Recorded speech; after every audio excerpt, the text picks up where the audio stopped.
Our guest today. Who is our guest today? Let everybody know. David. Andrew Schulz, pretty big comedian out there. A guy I don't know really well. I do think he's very funny though, and I've checked in with him here and there. He was on the roast with Tom Brady. That's how a lot of people would maybe know him on a bigger scale, even though he does do theaters all over, of course. Big comic out there, has a podcast. Kind of a controversial guy, which is good. Shakes it up. And a lot of fun. We had a great chat with him. Mostly, we talked a lot about stand-up and a lot about how to film specials, how to sell them, and what works out there these days. Yeah, two interesting things. One is he is very much a powerhouse out there. He's very high energy, and he steps outside the lines. He's definitely edgy, extremely funny. Then we got him on our show, and he's kind of sweet and humble. It's sort of funny when you see this dichotomy of the performer and his real personality. Number two, he says he plays arenas regionally, but he's huge in Dubai. Oh yeah, he did Dubai. Huge in Australia, and so he films a lot of stuff even between his specials. So he's a one-man band. He's an ecosystem. He's a business. He's very savvy and smart about stand-up. And like David said, a minute ago, his special takes a turn, and it's a sweet story about him and his wife trying to make a baby. Have a baby, yeah. And all the stuff that happens. Life on Netflix. Right. And he's got good hair. Check out Life. And here's Andrew Schulz.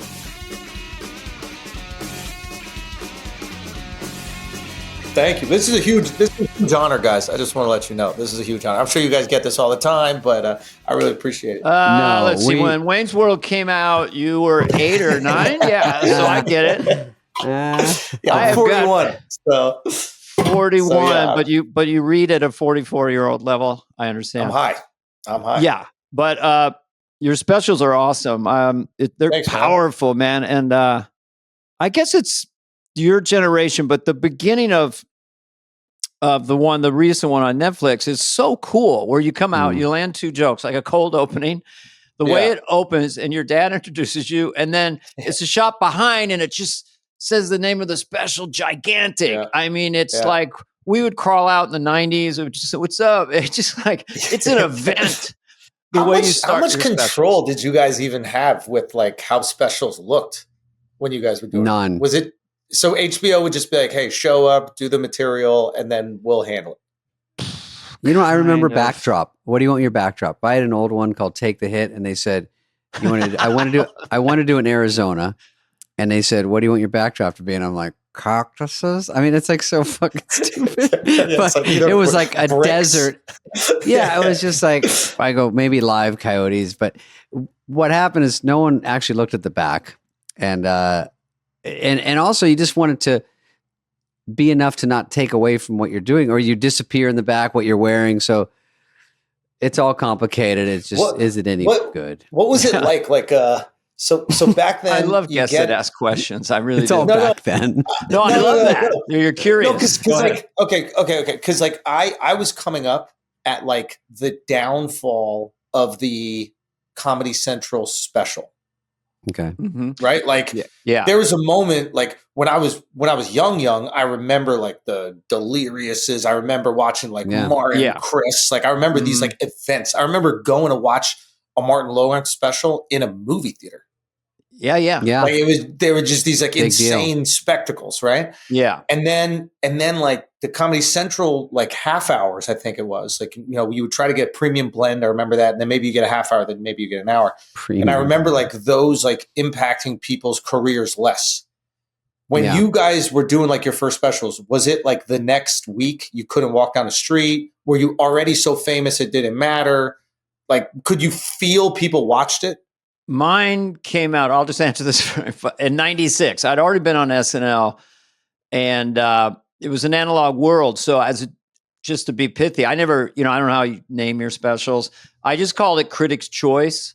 Yeah, I saw that. Yeah. 5 stars. So for years, my sister would call me, and then I was on cable TV, Comedy Central, playing on a loop. She goes, you got Critics' Choice again.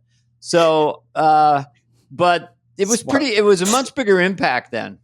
Yeah. So you felt it. You felt like it was appointment viewing. People were watching. Once it got off HBO and was on Comedy Central a lot, but that. Oh, Dana, was yours HBO? I believe it was. I think that was the only game in town, really. When I got mine on, I was on maybe SNL or Just Shoot Me. And then it was a big deal because I didn't really know it was a big deal, but you got paid pretty well. And I remember HBO only did a couple. So it was very rare. And that it did have an impact on the stand-up. I didn't chase the stand-up as hard because I was working. And then I got more into stand-up later, back into it. But your question is, yes, it had a little more impact. And now stand-up's everywhere. And it's on your phone. And it's clips. And it's people doing crowd work. So you go, is a special important? It's very hard to stand out still. Is it a game changer? From this generation's point of view to whatever, 2016, 2017, and people like yourself and Nate Bargatze, I don't know, Tom Segura, name them. They're Matt Rife, whatever, Sebastian. There's this phenomenon of gigantic, and you're super global, and you're killing in Dubai and with these inside jokes and tagging them with your material, which is it's a nice thing to listen to because you don't feel like you're doing crowd work.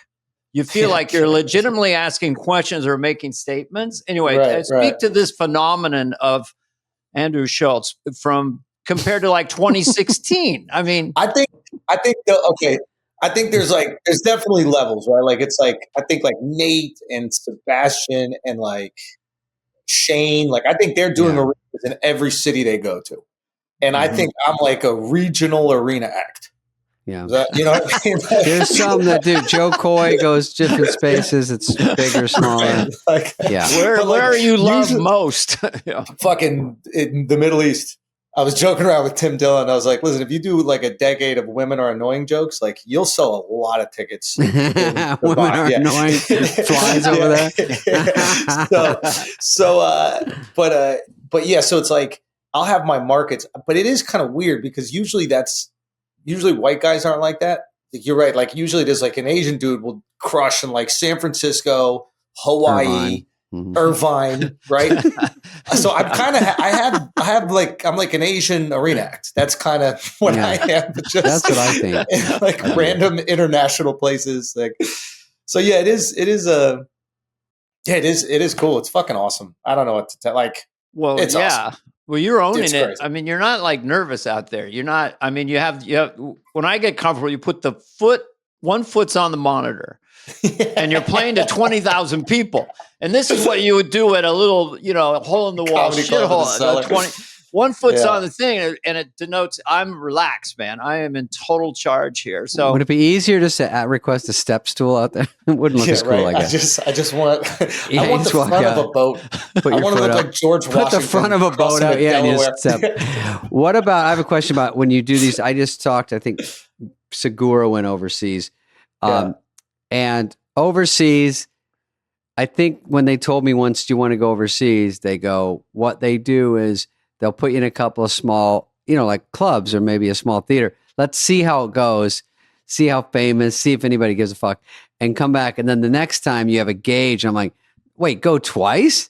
Yeah. So like Dubai and that stuff, I don't know because you must have bigger themes. I mean, you can't mention Ralph's.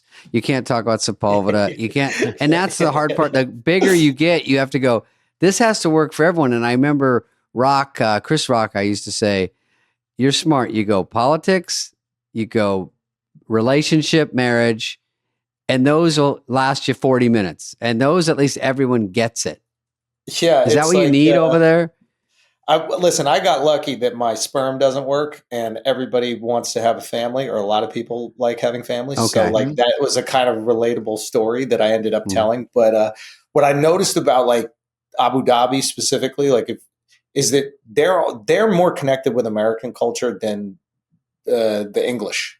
Because a lot of them are all educated here and in like real America, like Tennessee State, not NYU or UCLA, like some rural American colleges. So they know all the references. But when you go to Amsterdam, like the those are some tough shows, bro. I'm not gonna lie. Those are some tough shows. I'm sure they can. It's not even your fault. It's just you pop in and you're like, I think they were saying some of these cities were tough and some were like full crickets and some were great. And you're like, you don't even know. Hey, you don't know why. And probably someone does better. Crickets as a special. Full fucking crickets. Full crickets. Dude, I had full crickets at the Laugh Factory the other night. I'm like, what? Am I getting worse at this point? That's got to be a meme or something. But what you did in Australia is you backed into jokes about the Aboriginals there. Yeah. I like doing that. Like I like going to places and like writing some jokes like the day of and then seeing if it goes well. But I like talking to people when I'm in these places and I'm trying to get information and see like what they're proud of, what they're embarrassed of, and like writing some stuff about them that they wouldn't maybe expect me to know. And what I find is like, if I can, sometimes it goes well, sometimes it doesn't. But if it does go well, the rest of the show goes really well. Cause I think everybody there goes, oh, okay. Like he cares about us. He's not here to just they like money. Something local for sure. Yeah. They're like, he's made an effort. And he's interested in this place, and so that tends to. Yeah. Here's an oversized laugh I got just the other night. Sorry, I'm playing some valley. We're flying into Ketchum, and I said, I go, some valleys. That's the place I'm playing. I mean, Ketchum. I just thought it'd be a complete shithole. So that got such a big laugh because it's out of the blue in Sun Valley, Idaho. The clueless guy. I just thought Ketchum be a shithole, man. It's great, but. The laugh is so big when it's local, and I was doing that since the late 70s. I mean, and if I always a few jokes about the place and what's the shitty town that they'll laugh at. Yeah.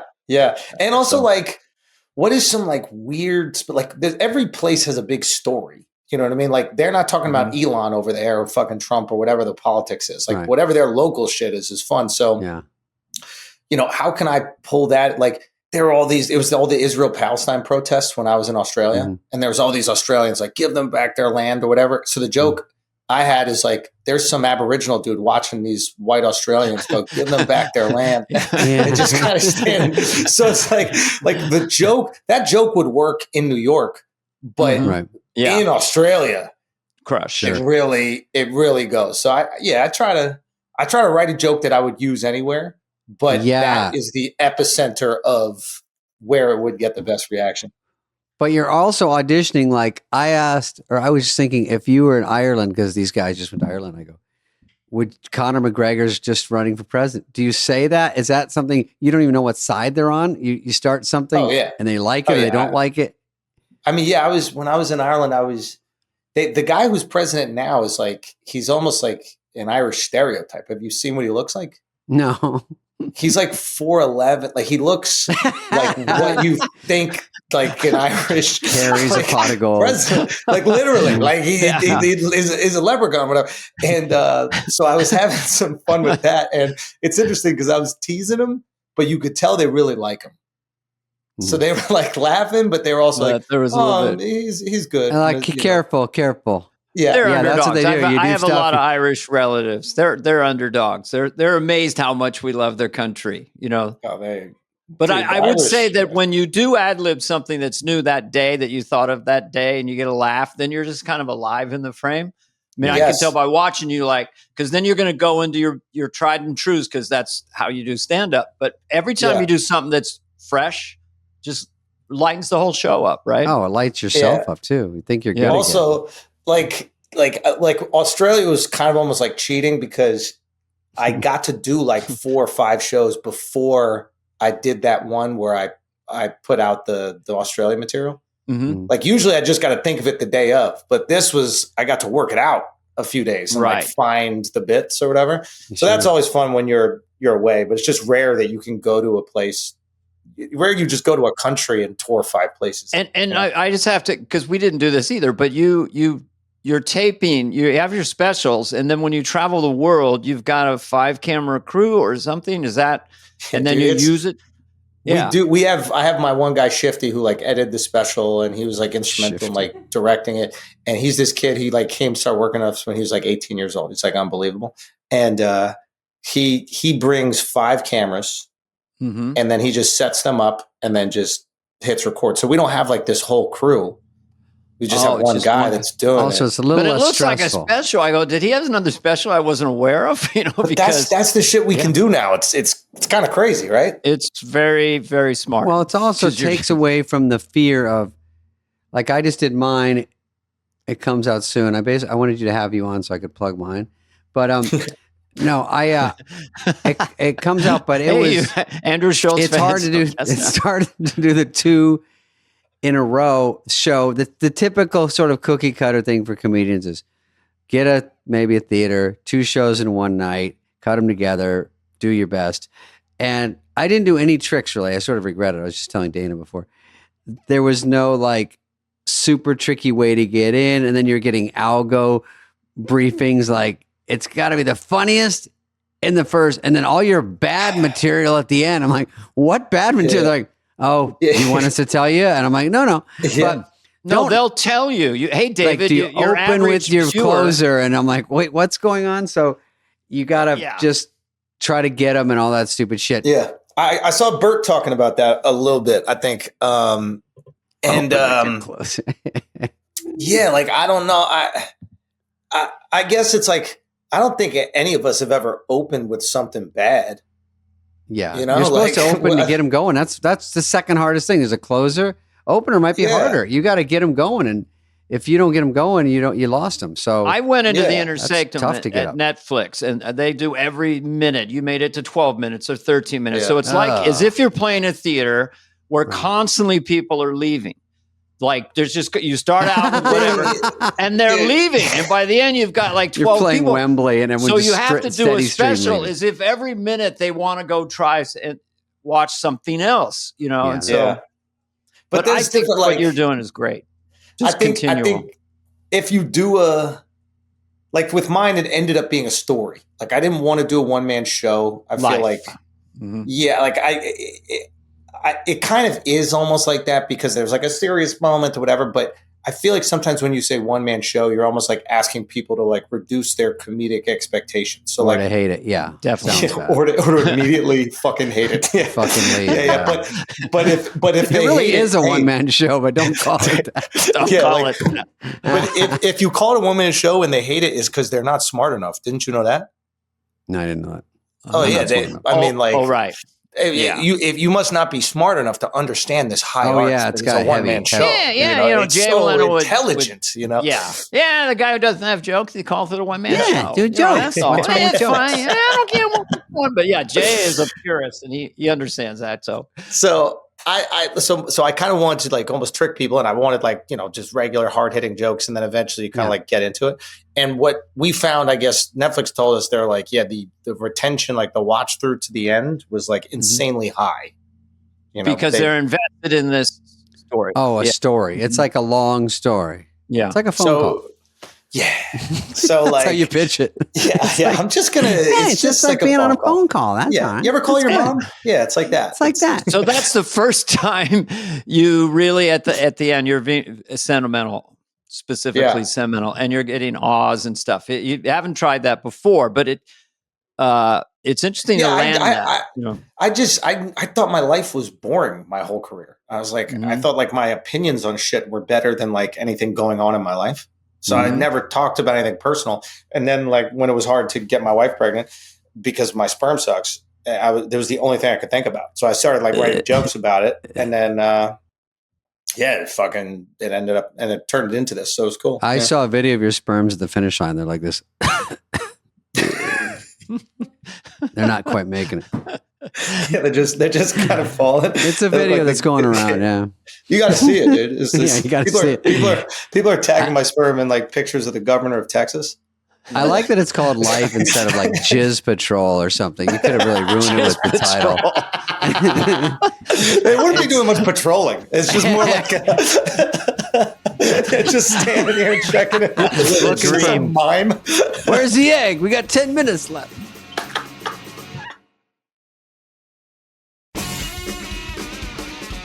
But I agree that it is funny. It's fun to tell stories because people will say, you should do this joke or this is a funny joke.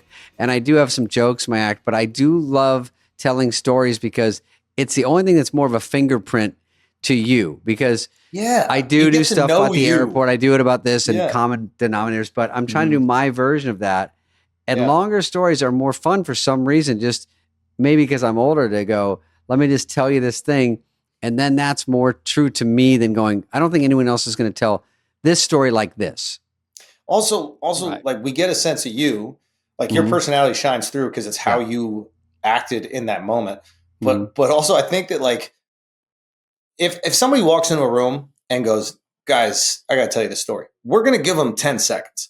If it's boring after 10 seconds, we'll probably go. But everybody likes a story. It's like our earliest form of digesting information. Like if you just give me a bunch of facts, I'm going to kind of look the other way. If you tell me some shit that happened, I'm kind of locked in. Like I'm rooting for you in your story. Yeah. When you tell me something happened, I want it to be good. I hear a TikTok story from someone I've never met, and they started a story about a breakup with a guy, and I just sit there and stare. I'm like, why am I even fucking listening to this? But it's like 30 minutes of it starts, and everyone starts. I like it. I go, huh? Yeah. I've actually told young stand-ups who've asked my opinion in little teeny clubs, I said, pretend you just saw something on the street and you just came in to talk to your friends. Because usually when you tell a bit the first time, you're urgent about it and you're very specific. Excited, and then you start to lose it. And Jerry Seinfeld the says, oh, check the setup. Check it out.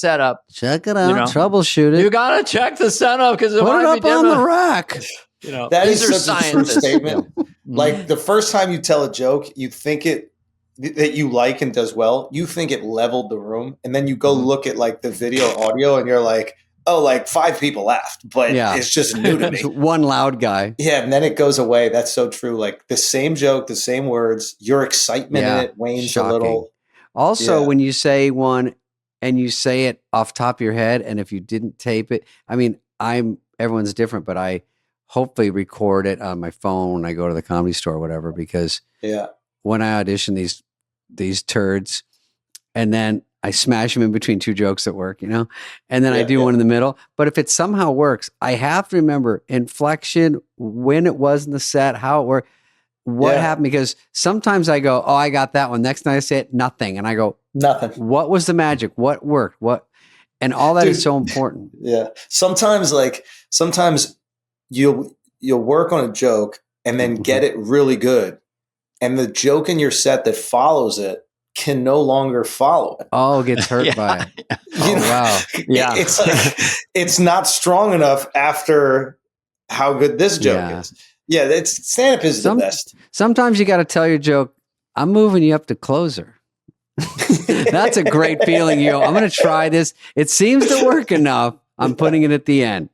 And you go, fuck, I have a new closer. Oh, that's so great. Because then the other one can do a little tent pole heavy lifting in the middle.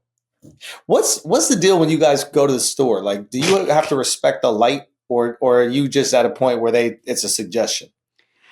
Yeah, I go, how long to do? They go 15. I go, great. They go, when do you want the light? I go, at 30.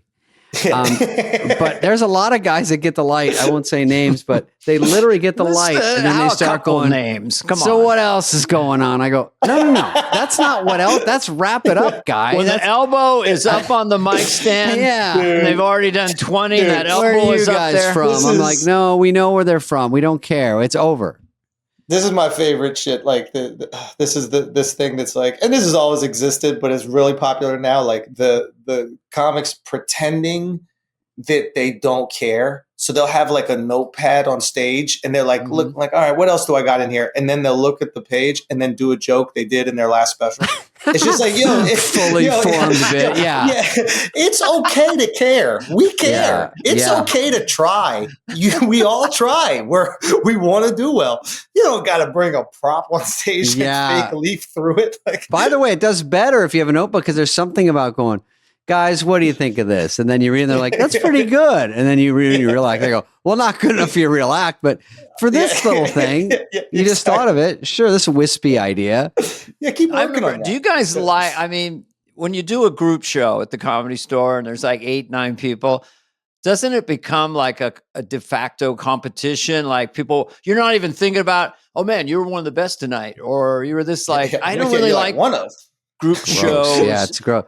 Bill Burr killed, man, but you do all right. Do you do the store a lot or not? When I'm out there, that's where I'll come. Oh, right. You don't live. Really I was thinking, I don't see you there. No, I'm in New York, man. So yeah. So you just do that run. You have way more choices. You can run all over, right? Yeah, I usually just do the Cellar and then New York Comedy Club. So the Cellar has, what is it, 1, 2, 3, 4 18 rooms? Yeah. Mm-hmm. Yeah, so it's like, it's literally like I got a kid now. So I can go there for an hour and a half and do 4 shows, or I can bounce around the whole city for 4 hours. Yeah. And now I'm like, okay, let's get the work in. I didn't realize that. That's fantastic. You go to one place basically and have 4 audiences, boom, boom, boom, and then get out. Yeah, you can. I didn't know that. It's kind of like Store has 3 rooms. So you guys bounce around. Yeah. Oh yeah, you're right. Go upstairs, do the belly room. I don't know. I don't practice much, but anyway, I'm down to the nubs. I mean, I'm like, the only thing worse than having hits is not having hits. So, dude, you know what I've seen interesting? What I've seen now is that, like, you know how like everything in comedy just goes through these like cycles, and like people new to comedy don't get it because they haven't experienced like the last cycle. Like impressions are really popular now. Have you noticed that? Well, for me, that's all I do, impressions and characters now. I'm not trying to tell anything, but just nail those. No. What I'm saying is like we've known that about you for decades, and then like things go up and down in popularity. And I think like with Trump and probably Shane's like does this amazing version of. He does a great version of, and I think with the popularity of that, I've seen a lot of other people working in impressions.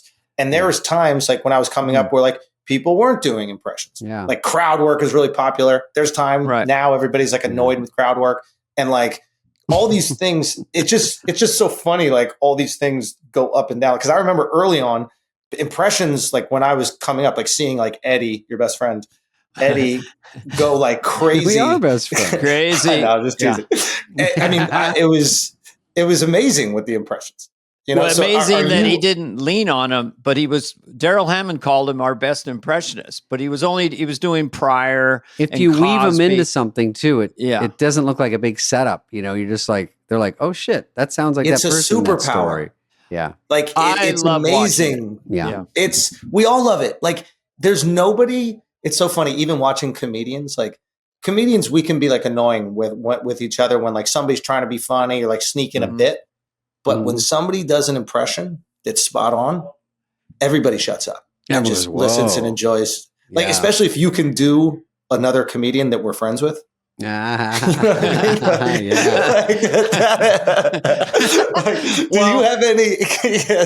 anybody that we know? That someone's going to do Shane because he grabs the mic funny. And he goes, he does these, Shane has a great laugh. Like I told Seinfeld that everyone has like a little bit of a laugh. With Richard Pryor, it was kind of a constant and Shane has a really good little giggle he does after every bit, and he holds it very much high like this. He's a big guy, but I didn't really realize that, so I'm feeling better about myself right now. But do you have an impression you do or would like to do? Because maybe we can help you out with it now. God, we can really coach you. Like, let me try to think. I'm bad too. If I can't do someone, I'm terrible. It's a very painful thing to try to learn. It's selective. Like you can't just mimic everything.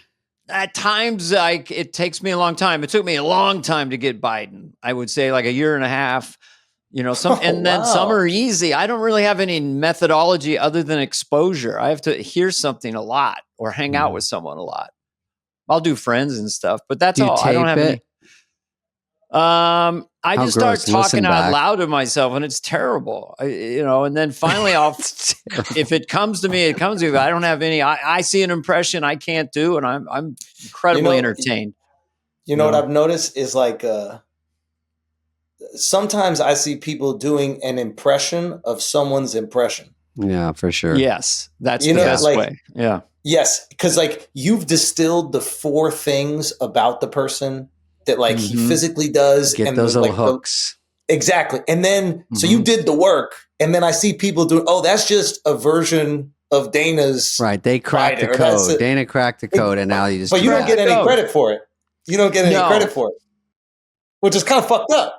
The latest one I am doing, because it's kind of fun, is I've just extrapolated Jimmy Fallon into a thing that I like to, because I was hanging out with him at 8H1 in New York. Let me see, Jimmy. And I did Johnny Carson getting pulled for drunk driving. I've said this a lot, but in 1972, and it's where he what he had to drink and where he was drinking at. Oh, sorry, officer, I didn't know I was swerving. I had 2 slippery monkeys at the hook and crook. Okay, so that's the setup. And then Jimmy Fallon is like, oh my God, sorry, officer. It's insane. I can't believe it. Sorry, officer.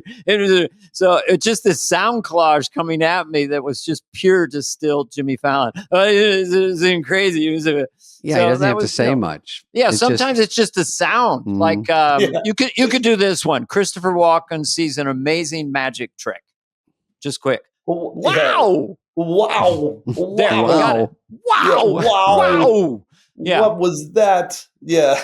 Didn't know where the rabbit went. It's like a language, I mean, Kevin Pollak and others have wound down. A classic Walken. where when someone cracked Walken, it was like, fuck now it's on. Here, right? Everybody they go to this next level. Walken now, and it's so fun. And he's so. What about unique. Goldblum? I feel like he talks in a unique way. Does anybody do him? Yes, Elon. Yeah, I think Gold Kyle Dunnigan does that too. Yeah, version of him. Yeah, I don't. Elon Gold, Kyle Dunnigan. Yeah. Mm-hmm. Who's doing Elon Musk? Has anybody done Elon good? Because he kind of. It's tricky. It's we're going to malls. Yeah. I mean, Kyle Dunnigan. You have to have a little stutter. We're going to malls. I did it for 18 seconds on SNL. I just did him at a rally. Dog mega, that kind of guy jumping around. But I'm still trying to learn it exactly because he is kind of soft spoken, mostly on podcasts. Thinks a lot. We've got to go to malls. We simply have to tell for malls. And he's thinking and the way he looks around. But I'm still coming on to that because there's 2 things. I mean, one is, you could do a perfect Biden the first month of his administration, but people wouldn't be assimilated to it. They need to kind of, So we saw a lot of people saw Elon at the rallies first. Yeah. I've seen him on a lot of podcasts. So it's a work in progress, Andrew. I'll get back to you. They're tough to crack some of that shit because there's not like something to bite into. My end was I used him as a setup for Trump to get a laugh. I did it on Bill Maher. It's just, he's like, Elon's there and Trump's there with the red tie. It's like, we're going to go to malls. We're spending too much money. We can't sustain it, all that. And then they say, Mr. Trump, and Trump says, what he said. He's a smart cookie. He's a tough cookie. He's a cookie crumble. So I just used him to set up Trump. That's it. That's it. It's word association with Trump. It's like every word's got to take you a little bit further away than the point that he's trying to make. Even he just thinks of it as he goes along. He just word association. He's a cookie, a smart cookie. He's a cookie monster. He's a Lorna Doone. You remember the Lorna Doones? Everybody loves the Lorna Doones. But Trump is. Everybody loves them. Everybody loves them, but that's one way to use it as someone who does impressions. That is so funny. That is how he talks. Really, it's like every word reminds him.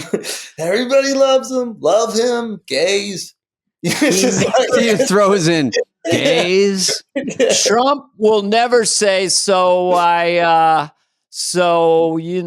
anyone might run out of stream of thought. He never does. We're going to go with Lorna Doones. It's like Lorna weak Doones. To him if you stop a thought.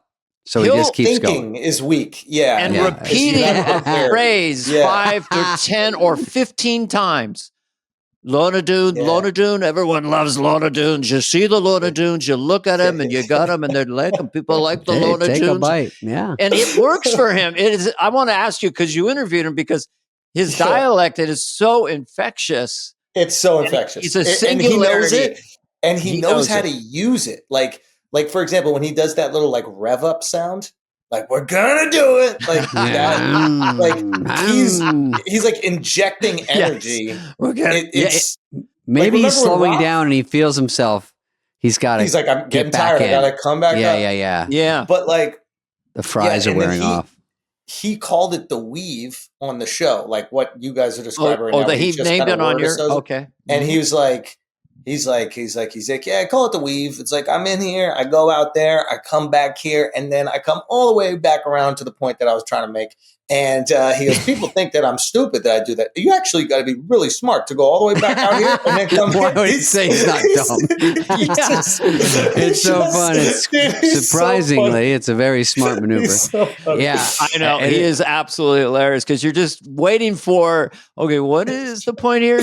Where are we now? And then, he's like keying into like he said something without trying to be funny that I laughed at. Like he goes, after he got shot, he goes, yeah, and it fixed me up. He goes, these country doctors, I'll tell you, and I laughed because like, it's funny. He thinks that there's regular doctors and country doctors, like that the doctors in the country are like, he's like overall wearing like Little House on the Prairie. Yeah. So I laughed at it and he clocks me laughing. And I swear to God, he hits it in the next 3 sentences. He's like, yeah, these country doctors. Yeah. Country doctors. See if you'll nibble he's like, again. Workshopping. Yeah. He's like, he doesn't know what the funny part is. He goes, I went to the general store also. Yeah. So, because he got a laugh, he was kind of like wanting to understand what did I do right? Okay. I like when he goes, someone asks him a question, he goes, another dumb question from an idiot over here.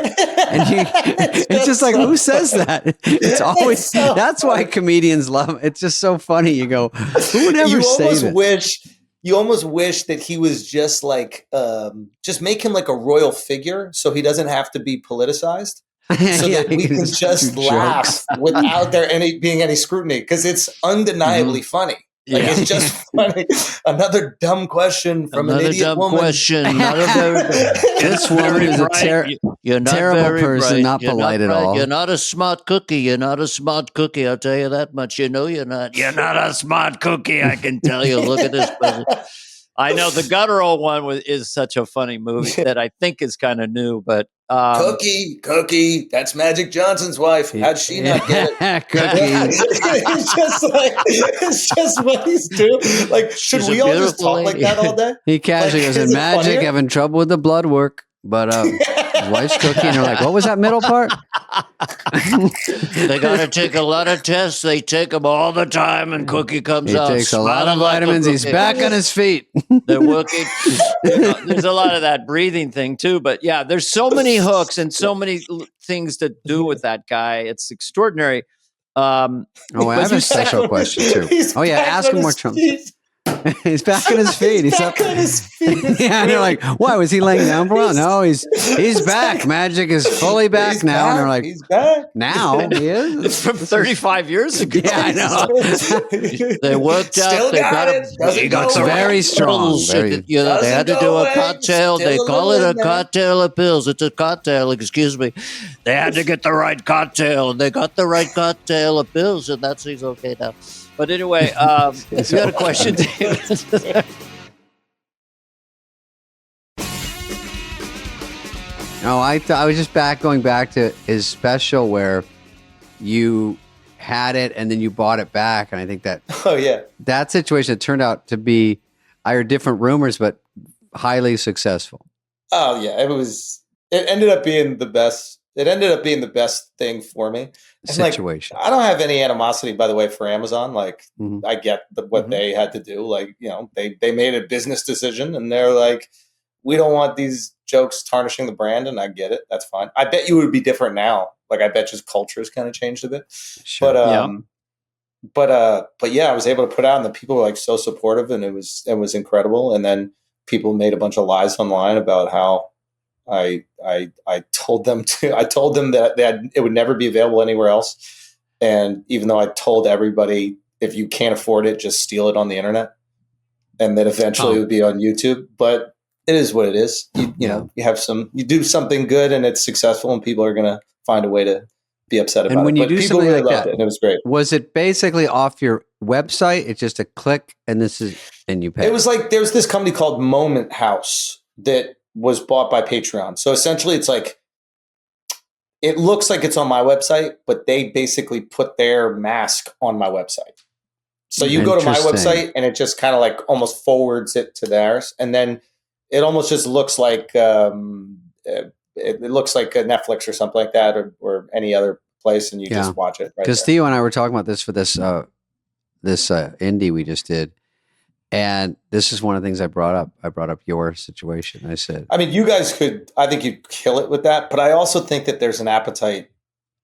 I think there's an appetite for you guys now. I think that there's going to be a lot of excitement about that. I think people would pay for it 100%, but I think streaming is the way to go. I don't think movie theater is the way to go just yet.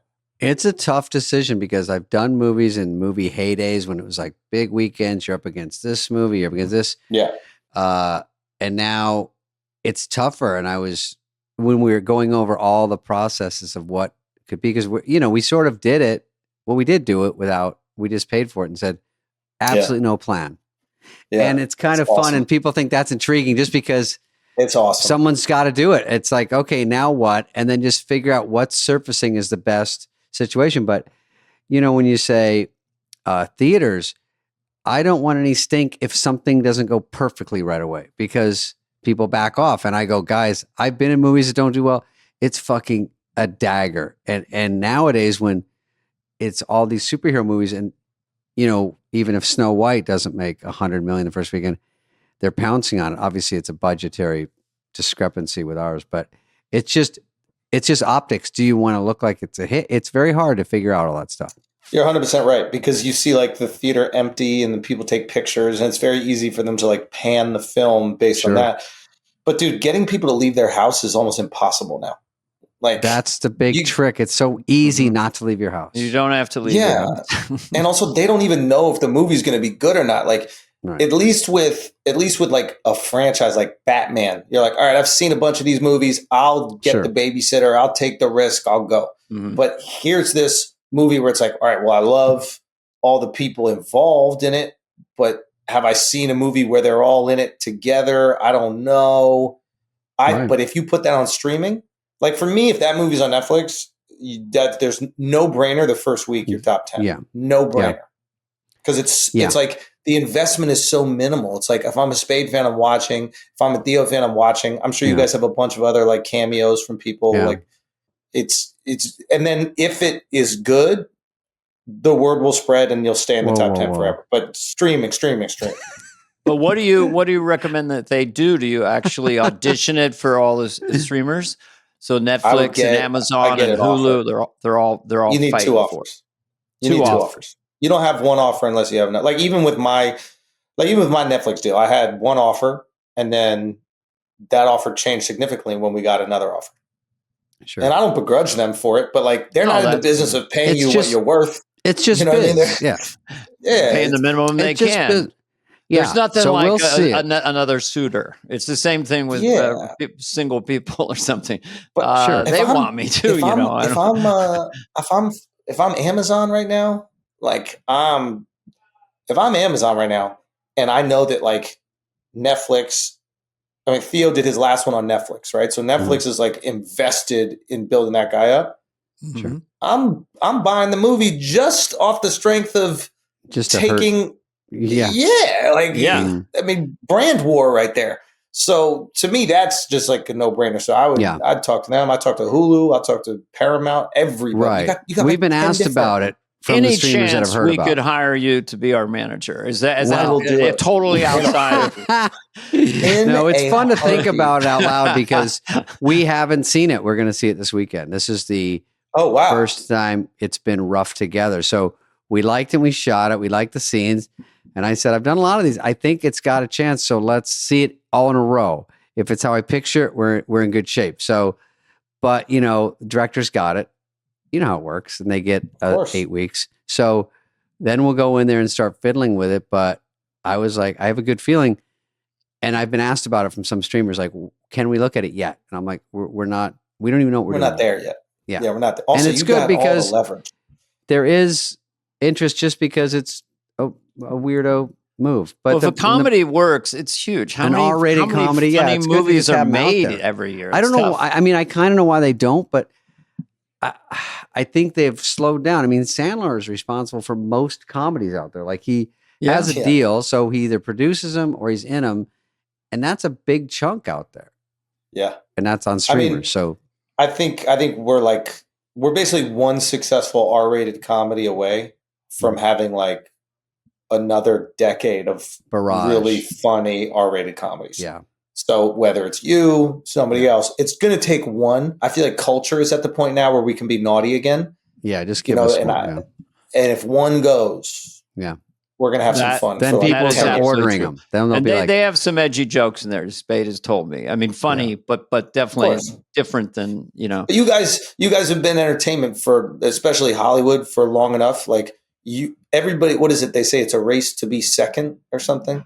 Like nobody wants to put their balls on the line to do the new thing. Right. We'll make one thing happen, then follow. Then you go, okay, that works. I was just going to ask the question or the observation that, like, looking at your stuff, like you coming up at this time, it's like you're the CEO of your career. You can either self-produce or not, or you're not asking for permission. You're not auditioning much. You're not trying to meet corporate entities to help you. You're the CEO of Andrew Schulz. And so that the freedom that people have with social media to pump everything, YouTube, is extraordinary. And I think it's great. It's a different world than what we came up in.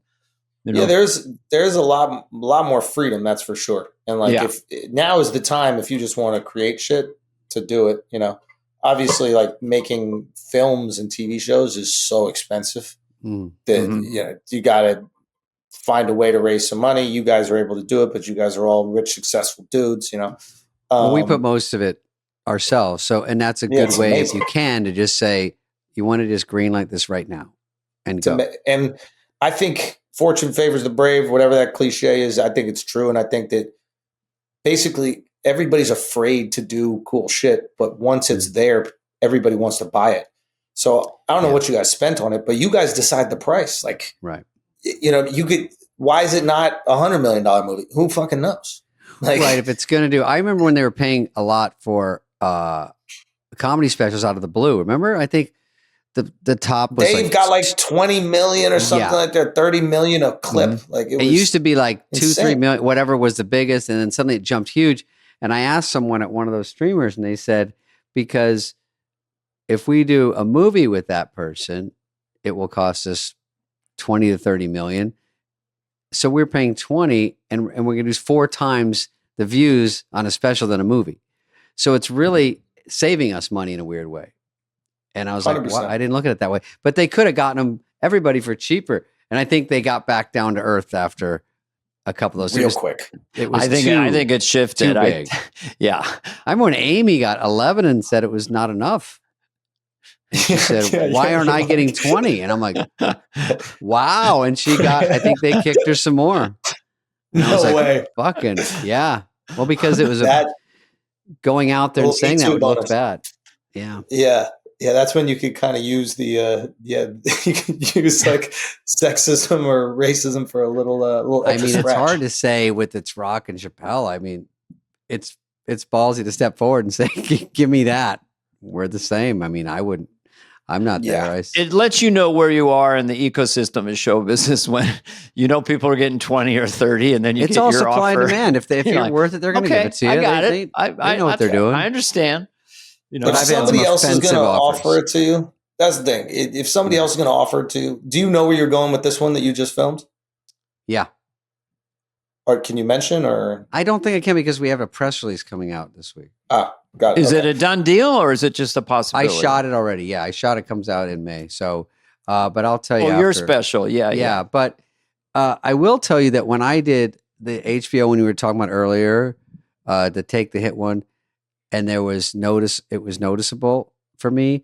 And then it took me all this time, and I did a Comedy Central one, and it was like it didn't happen. Actually, I used Dana as an example because Dana was like, I keep trying to watch it, but I have to get on an app and then I have to sign up and then I have to go here. And I'm like, I can't even find it. Yeah. And I'm like, that's not easy. Like they air it once at midnight or something, and then they air it a month later. And it's not like you can just get it like on a streamer. Yeah. So they got caught up. It almost burned my material because I'm like, can I just do this again? Because dude, if I were you, I would, unless it exists on YouTube or something like that.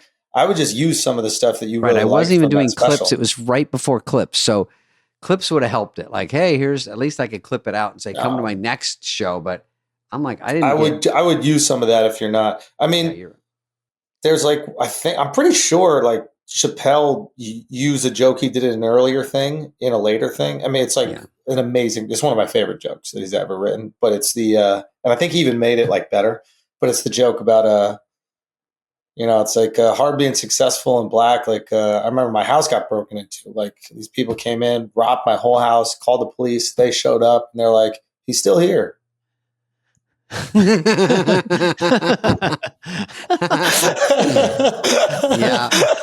It's fucking genius. By the way, how about you do a joke that's a little undercooked in a special, and then you still do it for a while on the road before it comes out, and I'm like, sometimes I still do them because I go, this thing is 6 minutes long now. It's so much better. I agree. And people go, oh, I think you did that. I go, I actually didn't. I did 30 seconds of preview. That. Yeah, you got some now it's very a full, early version. You got a 3-month-old versus a full adult. Yeah, and I go, plus who cares? That's the thing is like, is everyone really going, thank God I got this all new mediocre material. Thank you. That's what you got to tell the audience when they complain. You think this is bad? Yeah. Let me do the whole hour of new. Yeah, fuck. Yeah, here's some new shit for you. But it's hard to, they're like, just throw together another hour. I go, relax with that casual, throw together an hour. You're good. I go, fuck, you got to get out there and grind it out and practice. It's hard. Yeah, it takes time, man. You also got to have some shit you want to talk about. Like, yeah. I take time off. Like after I felt like I haven't gone on stage since I recorded. I went one time or something like that. And that's been months. I probably won't go on for a little bit. I'll like live a little, experience shit, see what I want to talk about. Do people yell out stuff to you in your act? Like if they go, Diddy, what do you think of Diddy? And you have to go, do you have to have something? I'm not there. Oh, wait a minute. Actually, they will do a topical thing. Yeah. But that's also like, that would only happen if I'm like just kind of meandering or not. Like if I'm doing well, usually there's not suggestions. If you're talking to the audience, do they feel like it's open season to talk from back here when you're talking to this person up here? Does that get hard to do? The last special I did, like the last one before this, I did a lot more like crowd work and stuff like that. And then I was putting out these like clips that were crowd work. And it was just like, it was the only thing that I could generate weekly. Like for me, when I write a bit, it takes like a while to make it a good joke and add tags and all these other things. I didn't want to give it away, but they just would go viral and whatever. So people were coming out and kind of expecting that. So at this special, I purposely barely do that at all as like a way to just go, hey, I get why you thought there would be a lot of crowd work because I put out all these crowd work clips. Now you see this whole hour. Now I want you to potentially expect this with maybe some interactions, but it's not going to be just interactions the whole time. Because it's very easy where like, and I've seen this happen, like the algorithm can make you decide what kind of comedy you want to do instead of you deciding. And I think sometimes people fall victim to that. Like, something does really well, so they go, well, I guess this is what I do now. And it's like, no. Sure. But that's good of you to switch it up because it's hard to go in there and write a whole hour and not have any crutches because sometimes you could go in and just with a few things get things right back but it's hard to go out there and practice long sets of nothing. It's just you're bombing and it's brutal. And if you're at the store here or even when you're at the cellar, like when I went on last time, it was Nate was there and Chris Rock was there. And you just go, I'm not going to try new shit because there's always someone there watching and you go, do I want them to go, yeesh? And I go, it's a little undercooked, but there's something there. But they just go, I just remember you bombed. I think a lot of people liked it, man. I think a lot of people were liking what you were doing out there. Oh, when I did that night, it was fun. But when that was me doing someone talking to you after. Oh, show. yeah. No. I thought it was instead of great, they switch it to good right in the middle. It was good. That was good.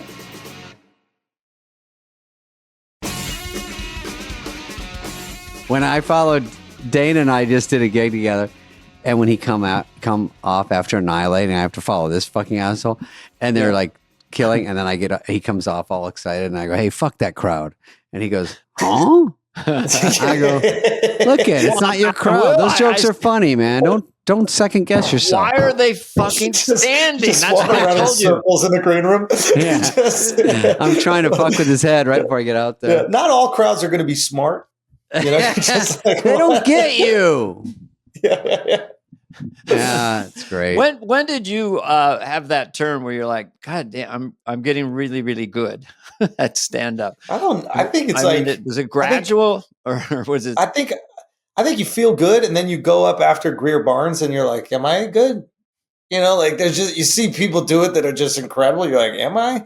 Or like, even when I was editing the special, like watching your own comedy a 1,000 times, sickening. You're like, what, is any of this funny? Like, it's actually kind of nice because then when it comes out and people go, wow, this was so funny, you're like, oh, really? Like, phew. Yeah. Editing is horrible. Watching yourself do stand up. Oh, gross. The worst thing in the world. Should we push in? I go, push out the door and burn this fucking thing. Push in. I mean, closer. God damn, what? That's for a horror movie. That's not comedy. That's for fucking Saw 3. It's the cowboy shot, you know. Yeah, keep it loosey-goosey. That's how I edit. That's how I edit comedy, though, by the way, like a horror movie. What do you do? Go push in? For drama and stuff? It's like, tension, release. Not as exaggerated, but like the same idea of like, I don't, like, for example, like some people, the director on mine, like for the first take, he was doing like a line cut, I think it's called, like where they cut it. Yeah. Kind of live. Yeah. Like, buddy, there's no way, you don't have my set memorized. There's no way you could guess the right angle to go to. You don't know which way my head turn. Like, why are you wasting your time with this? Like, it makes no sense. What was that? We said it's like catching a fart with chopsticks. Like comedy, I don't know where my head's going to go.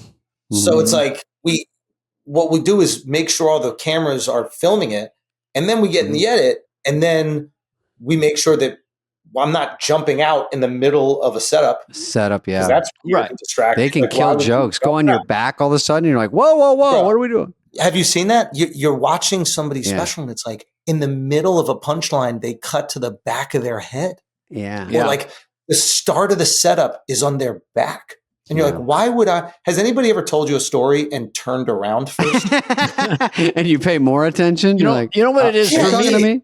Is sometimes you're watching it like someone is watching it sitting in a magic chair and they're watching the special and all of a sudden they're flying way back up in the auditorium and then right in close and then in the back of the head and like they get tired of just watching the stand up and so the amount of cuts you're like, fuck, I'm exhausted. So it's like build things. Also, like I don't ever do a crane. Like nothing has ever been funnier because the shot went like that. Yeah. Zoom by like, your joke. Drive-by joke. They're telling me, they're like, the crane is $25,000. I'm like, what? It's like, what for what? Just to show that we did a big production. Yeah. They like to show it's a big house. Because I said in mine, could I do a smaller place? They're like, they like to show that they paid for you and it's a big theater. And I'm like, I think people would believe that I also do theaters, but it's fun to get into a smaller room. So I think down the line, I will switch it up. How big was the room for Life? We did 3,000, but that was bigger than I would want to do. We were going to do this other venue, and then they canceled my tapings after Trump was on the pod, which they say is unrelated, and I believe them 100%. But we moved from that venue to the Beacon, and I would usually.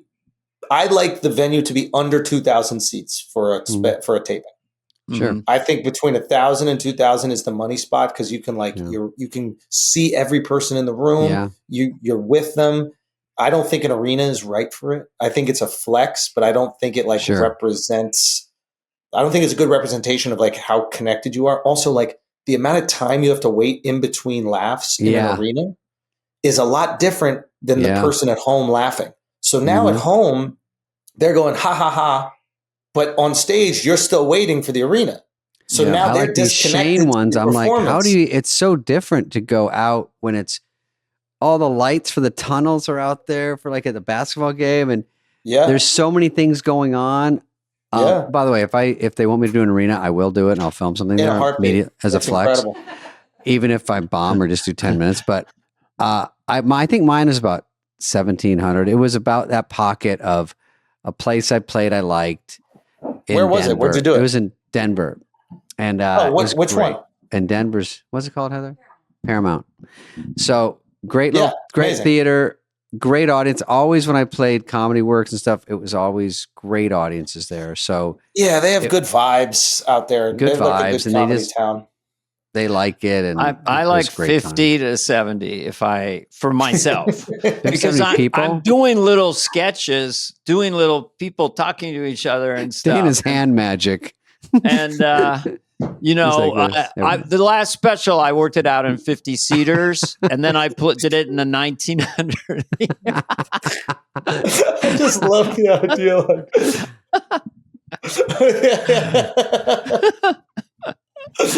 Anyone use dental floss? But I like the smaller. That's all I'm saying. But I think it's better for the audience. I think the people watching at home enjoy it more personally. The 10%ers like the big room, to show people look what you can draw and stuff. I get that, but creatively, I think a tight. It's better room. for comedy in a small room, 100%. It's better for our bank accounts in a big room. And oftentimes we will let our bank accounts win that war. Dictate. Actually, that's a question I had for you. Would you do any commercial that they offered you if the money was good enough, or discerning? Have you been offered commercials? No, I don't get offered really commercials, but like, there's like certain things I don't know if I want to do it. I don't have like a moral objection. Like I got gambling advertising on the pod, I got a boner pill. I'll do all that kind of shit. Yeah. But, listen, boners don't go to style. You're fine there. Yeah. But like, I'm trying to think. I don't think I could do like a herpes medication commercial. Maybe an American Express pulling our commercial, offer. But not bio. Yeah. We were going to do a collab with you on that, but it's okay. Forget That'd be great. Imagine. All right. Anything else for this young man, Dana? Just live on Netflix now. Being well received. Yeah, thank you guys so much, man. I really appreciate you. Good to see you. It's fun hanging out with you. Take it. Yeah, let's any way I can help with that film, man. Let me know. Yeah. Dude. I'm really excited about that. I'll talk to you off cam. This has been a presentation of Odyssey. Please follow, subscribe, leave a like, a review, all this stuff. Smash that button, whatever it is, wherever you get your podcasts. Fly on the Wall is executive produced by Dana Carvey and David Spade, Jenna Weiss-Berman of Odyssey, and Heather Santoro. The show's lead producer is Greg Holtzman.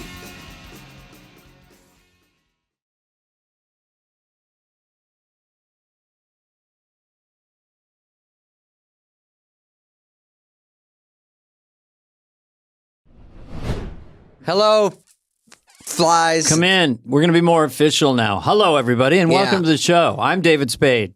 And I'm Dan Glarney. We have Andy Samberg, who's people have been asking about Andy to have him on because he's one of the greats of SNL that's been around. There's a certain pocket there that he had a great run on. Then he went to Brooklyn Nine-Nine. And we talk about that. We talk about Hotel Transylvania. We talk about all his videos he did. The process and how he got on Saturday Night Live. His experiences with Lauren. We asked him some questions. Maybe go some places you wouldn't expect. Or you wouldn't like. David had some nice rejoinders about the Vanity Fair party. And that's just a bonus part of the episode. I do have a celebrity crush on Kate Blanchett. I will say that. Kate Blanchett. Actress, she's great. She great got everything. Brad Pitt in a headlock at the Oscars backstage. Yeah. I heard. We'll expand on that lie. But Adam Samberg, very friendly, nice guy, funny. We talk about Mark Wahlberg. We talk about Dick in a Box. Yep. Talk about the Lonely Island stuff, Pop Star, the movie. And he's just got a lot going. And he was super fun, good mood. Yep. I loved it. I had a great time with him. He came in, a lot of people don't come in. He came in. And gambled with his health by being around two idiots. And great time. So here he is. Here he is. Samberg. Adam Samberg. Oh, shit. Andy. I did it twice. Fuck he me. did say. All right. He did say. He said it happens all the time. Even his wife calls him Adam Sandberg. Let's start over. Well, we'll just keep this, of course. I mistake Adam Sandberg with Andy Samberg with Adam Sandler. Say that 3 times fast. I mistake Adam Sandberg. No, Adam Sandler. No, I know. Andy Samberg 3 times. Toy boat. Adam Sandler and Andy Samberg. Adam Sandler, Andy Samberg. We'll give away one joke. He said he got introduced. He was doing stand up, and they messed his name up so bad. They just introduced him as Adam Sandler. And everyone, what the fuck? Yeah. And he crushed as Sandler. What are you doing?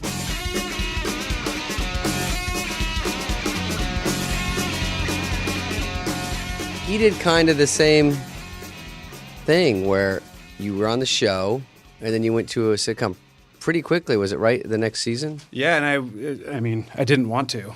Yeah. And then it was just Mike Schur asked, and I was like, oh shit. I saw what he did with Polar, and I was like, it's good. Yeah, I mean, I sort of went in. Polar doesn't go down for anybody. I love Amy Poehler. She doesn't what? She doesn't go down for anybody. What does that mean? I don't know. I just said it as a joke. She's powerful. She's a great comic. No, when you leave the show, it's very scary. And then they said, which I used to say was, you get like one kind of free shot. You know, like if you jump off the show, they go, do you want to? Back then, it was a little more going on in that world. Like they said, do you want to do your own sitcom? Oh yeah. Like Pauly Shore got one. You know, you get one, but it's very hard. It's riskier. And then Just Shoot Me was already shot. It was already at the upfronts. And they picked it. And then Laura San Giacomo was out there to announce it. And the night before, they pulled her and said, it's just, we need one more thing to this. So it was so weird. So I got to see the whole pilot. Oh, wow. And then the guy was from Larry Sanders, which I loved. And the writer, Steve Levitan. And then never heard he said, you want to add? If we just add, you don't hear about him anymore. That's wild. I had no idea about that. Yeah, so I said, I got to see it, which has helped. And I go, oh, I'm coming from the most competitive, toughest, funniest people in the world. Not that they weren't funny, but they're all actors. And I go, oh, there's no one like me here. You know, I had a Dana there, and I had everyone better than me. And I was Thank you, David. Yeah, and so no, I'm saying because he's great. And you go, wow, when I'm not in a room with Sandler, Rock, Farley, Mike Myers, God. Dana, Yes. and I go, these guys are just great actors and funny, but there's not one like me exactly. I could sort of jump out. George Siegel said, it's 4 actors and a cartoon. That's what he used to say about me. And I go, thanks. You were the Fonz. You guys, it was kind of cool. It's an observation. Yeah. Brooklyn. What was the name of yours again? Just Shoot Me. Just Shoot Me. I'm sorry. You guys also you were the stars, you were the Fonzes, but you had an ensemble. Yeah, that's and the so fun that's part. not Yeah. like hanging out in a movie. You can't do it. You can do it on live streaming now. If no one sees it, no one cares. But in those days, like movies, you're hung out there. But I thought those shows people were great. see it, and it was Thanks. like you and your experience. I think I did know you were. Is the CBS Radford, right? Yeah. That's where you shot it. Same stage.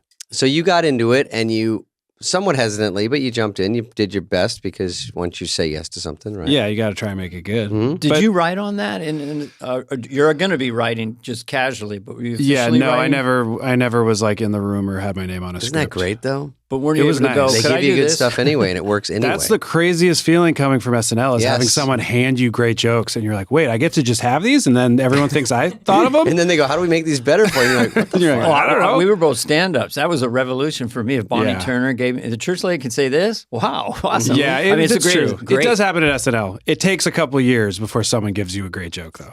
Well, he Right. came out of the gate huge, and Thank you, Right. David. It's true. I think This is Andy my favorite podcast. had so to work a far. little bit, but you get on No, there. he came out of the gate and revolutionized Saturday Night Live. But we can get to that thing. We'll get to that because that's In the live show, though, I did not come out of the gate strong. But you revolutionized the thing, right? YouTube comes out, SNL's still going. Yes. And then you came in with your buddies and it went, boo, it went. It was fortuitous timing, I Yeah. like to say, with the YouTube stuff. Because, you know, Yeah.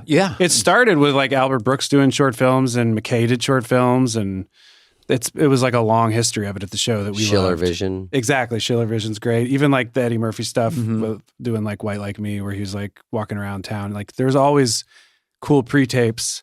We just were like, we're going to do them every week. It's hard though. SNL Digital even got a name. Yeah. It's like an idea. Yeah, and they it was the first one was Lazy Sunday, if I'm correct. It was the first one people liked. Do you think you blew up YouTube or YouTube blew you up? I think we are responsible for YouTube, and they owe us a lot of dough. I knew a guy who was trying to do YouTube, and he was like 6 months late. He had all the technology there. He's going to do a YouTube. Yeah, wow. YouTube, and then YouTube came out, and then I was with him, and he was trying to think of a name. He had Grouper. Mm-hmm. And then a friend of mine renamed it Crackle, and Sony bought it. Oh, yeah, I remember those. But YouTube is such a perfect name, like DocuSign. You have to sign documents.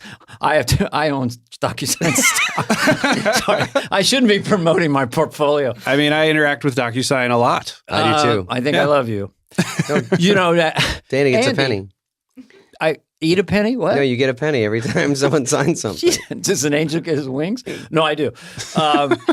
So YouTube was only out about 6 months, right? Or maybe that sounds about right. I mean, we hadn't heard of it until someone told us they just watched Lazy Sunday on YouTube. Oh, wow. And then we were like, what's that? And then we realized, someone finally thought of an actual good layout for streaming videos. Because there had been tons of websites trying to do it. Yeah. And especially like comedy shorts and like that kind of thing. And we would submit to websites, our Lonely Island stuff that we were making. Before SNL. Before SNL, yeah.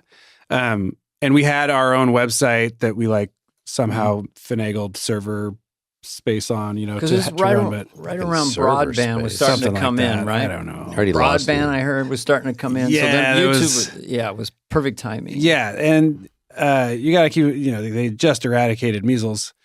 But we heard of YouTube, and then like the next week put all our videos on YouTube because we were like, oh, this is the best version. Shovel them on there. Yeah, it finally works. You found a spot. Yeah. I just want to get the pronunciations right. It's Andy. By the way, I set him up. Andy's name, your name was David. I want to say, listen to this thing. This is what someone told me. Look, his name was Andy. Somebody told him. And they called him David. No, his name was David. And my brother's name is Andy. And my name's David. You can't make this. Yeah, you could. You could make it. Was your friend? Was the person who told you Wick Adam Sandberg? Last name Wikipedia? Yeah, it was Wikipedia. It was printed out. But I know about you. I just didn't know that. That's a but your bandmates from 8th grade. It's a little smaller than Akiva Schaefer and Yorma. And Yorma Taccone. Jeez, talk about Akiva Wikipedia Schaefer, over here. Yorma Taccone. Taccone, with N's. Too. But it's his fault for having that name. Like people, I was Danagarny for years, and no one ever got it right. You were what? Danagarny. Danagarny? No one knew his name. Who's up next to stand up? Well, by the way, Danagarny. I've been. Oh, you must have been. I'm Adam. Everyone thinks I'm Adam because of Sandler. Oh yeah. Even Adam Sandberg.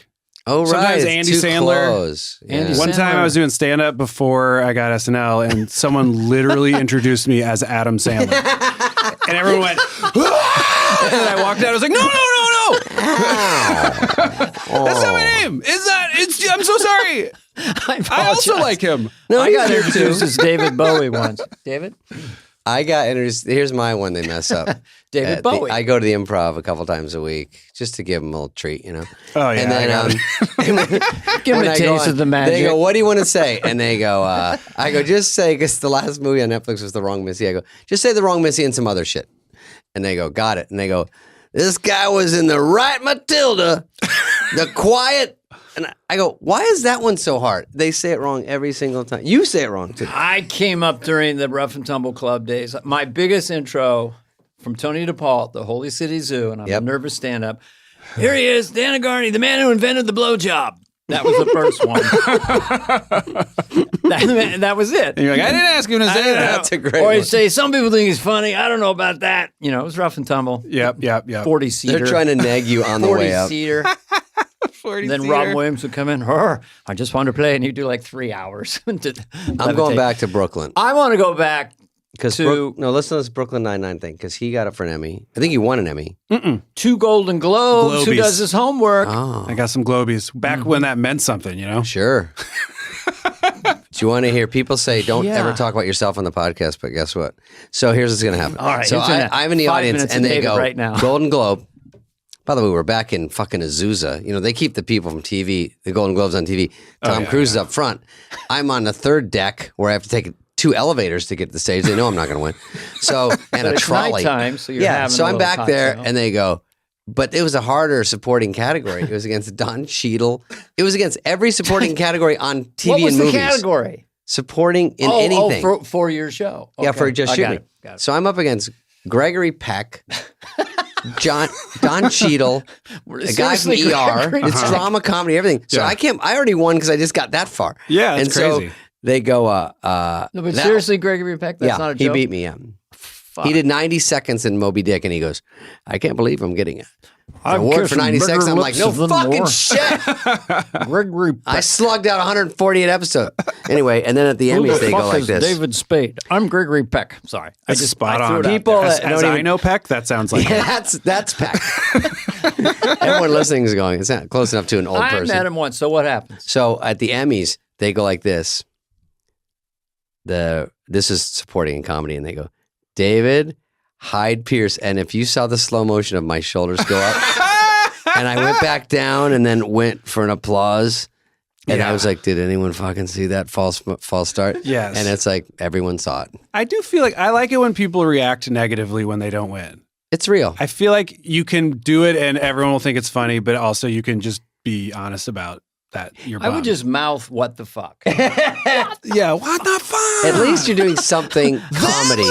How many times were you nominated? You won twice. I was, for Brooklyn Nine-Nine, that was the only nomination and win was the show and me that year, and then never again nominated. That's weird. Yes. Politics. Why were you bad after that? I just didn't care. As I poured. Your nickname was Phone It In on the set, I heard. I just didn't care. Yeah. You won. You go, on the call sheet, it says Phone It In. It just turned into a paycheck. I was like, fuck this and everything about it. Have you seen these shows like you notice the Emmys? Because they sort of lost a little bit over the years, but let's say it's still exciting. So they win something, and someone that wins on a show or a comedy, and then the next year they get canceled, and you go, that's a mind fuck. Like you just won. You go, at least we have a little job security here. You're talking about the show got canceled. Like the show, somebody wins or the show wins and then the show gets canceled. And you go, what happened in that? Like, I guess it wasn't good. Right. You go, not only are we not up for one, now we're canceled 1 year later. Do you think they like hide that Emmy in the closet and like shame it? It's sad, yeah. I would take it out on the Emmy. Oh, you happy, Emmy? You happy? You ain't all that, Emmy. You got the Emmy curse. You stay in there. There's a little Nicolas Cage sneaking in there for your fans. Wow. Oh, yeah. We can talk plenty about that. We can talk about that. It's hard to go. You have so much, but the cool thing is you did 152 episodes. Your first kind of thing. I do my homework. I love it. I went to state school. I didn't know that I did 152 I'm episodes. a Bay Area guy like you, so I know that's I throw true. down for you. But not anymore. Or do you still stay up there? I have a house up there. In what area? We don't have to. Marin use this. County. Oh, I love Marin. That's stunning. What's the address My again? wife grew up there. We could do a little childhood stuff for a sec. So what town did you grow up in? In Berkeley. Oh. Well, you look so disappointed. Love Berkeley. Used to go to the track meets there. My first stand-up set was on Telegraph Avenue at Are you the serious? La Salamandra Cafe. Oh, that rules. Hippie place. Spade hating this. So were you kind of raised like a hippie, or just yeah, a little jump bit. in here? A little bit. How many kids? Just you were the only one? I have 2 older sisters. Interesting. Yeah. Baby Andy. Sandberg's got cool hair, which always infuriated me, but Do you think I do right now? it's pretty cool still, yeah. Sick. No, you're good looking dude. You have hair and you have a jaw. Yeah. You guys, this is I need making a me lot feel of good. work up here, and I even Burt Lancaster told me, "How can you be a movie star? You've got no chin." That was a quote from Burt Lancaster to me. What does he gain by saying that to you? Exactly. He got mad because He was a dick back. Wow. I jumped out of my chair so he could sit in my chair. He was 73. Yeah. And he's coming over. And I jumped out. He thought I patronized him. You motherfucker. Don't Where you was this? jump out of a chair for me again. This was Tough Guys. Year before I got SNL, I played the parole officer with Burt Lancaster and Kirk Douglas. Ah, okay. Yeah. But anyway, You know, when I beat Greta Thunberg at the Emmys, she goes, "How dare you?" good one. How dare I swung you? back for that weak joke. But go ahead. How it was a good. dare It was you. worth it. Who's going to be married to that woman? How dare you not clean your plate? How dare you? She doesn't have to get married to find happiness. I just want to point That's true.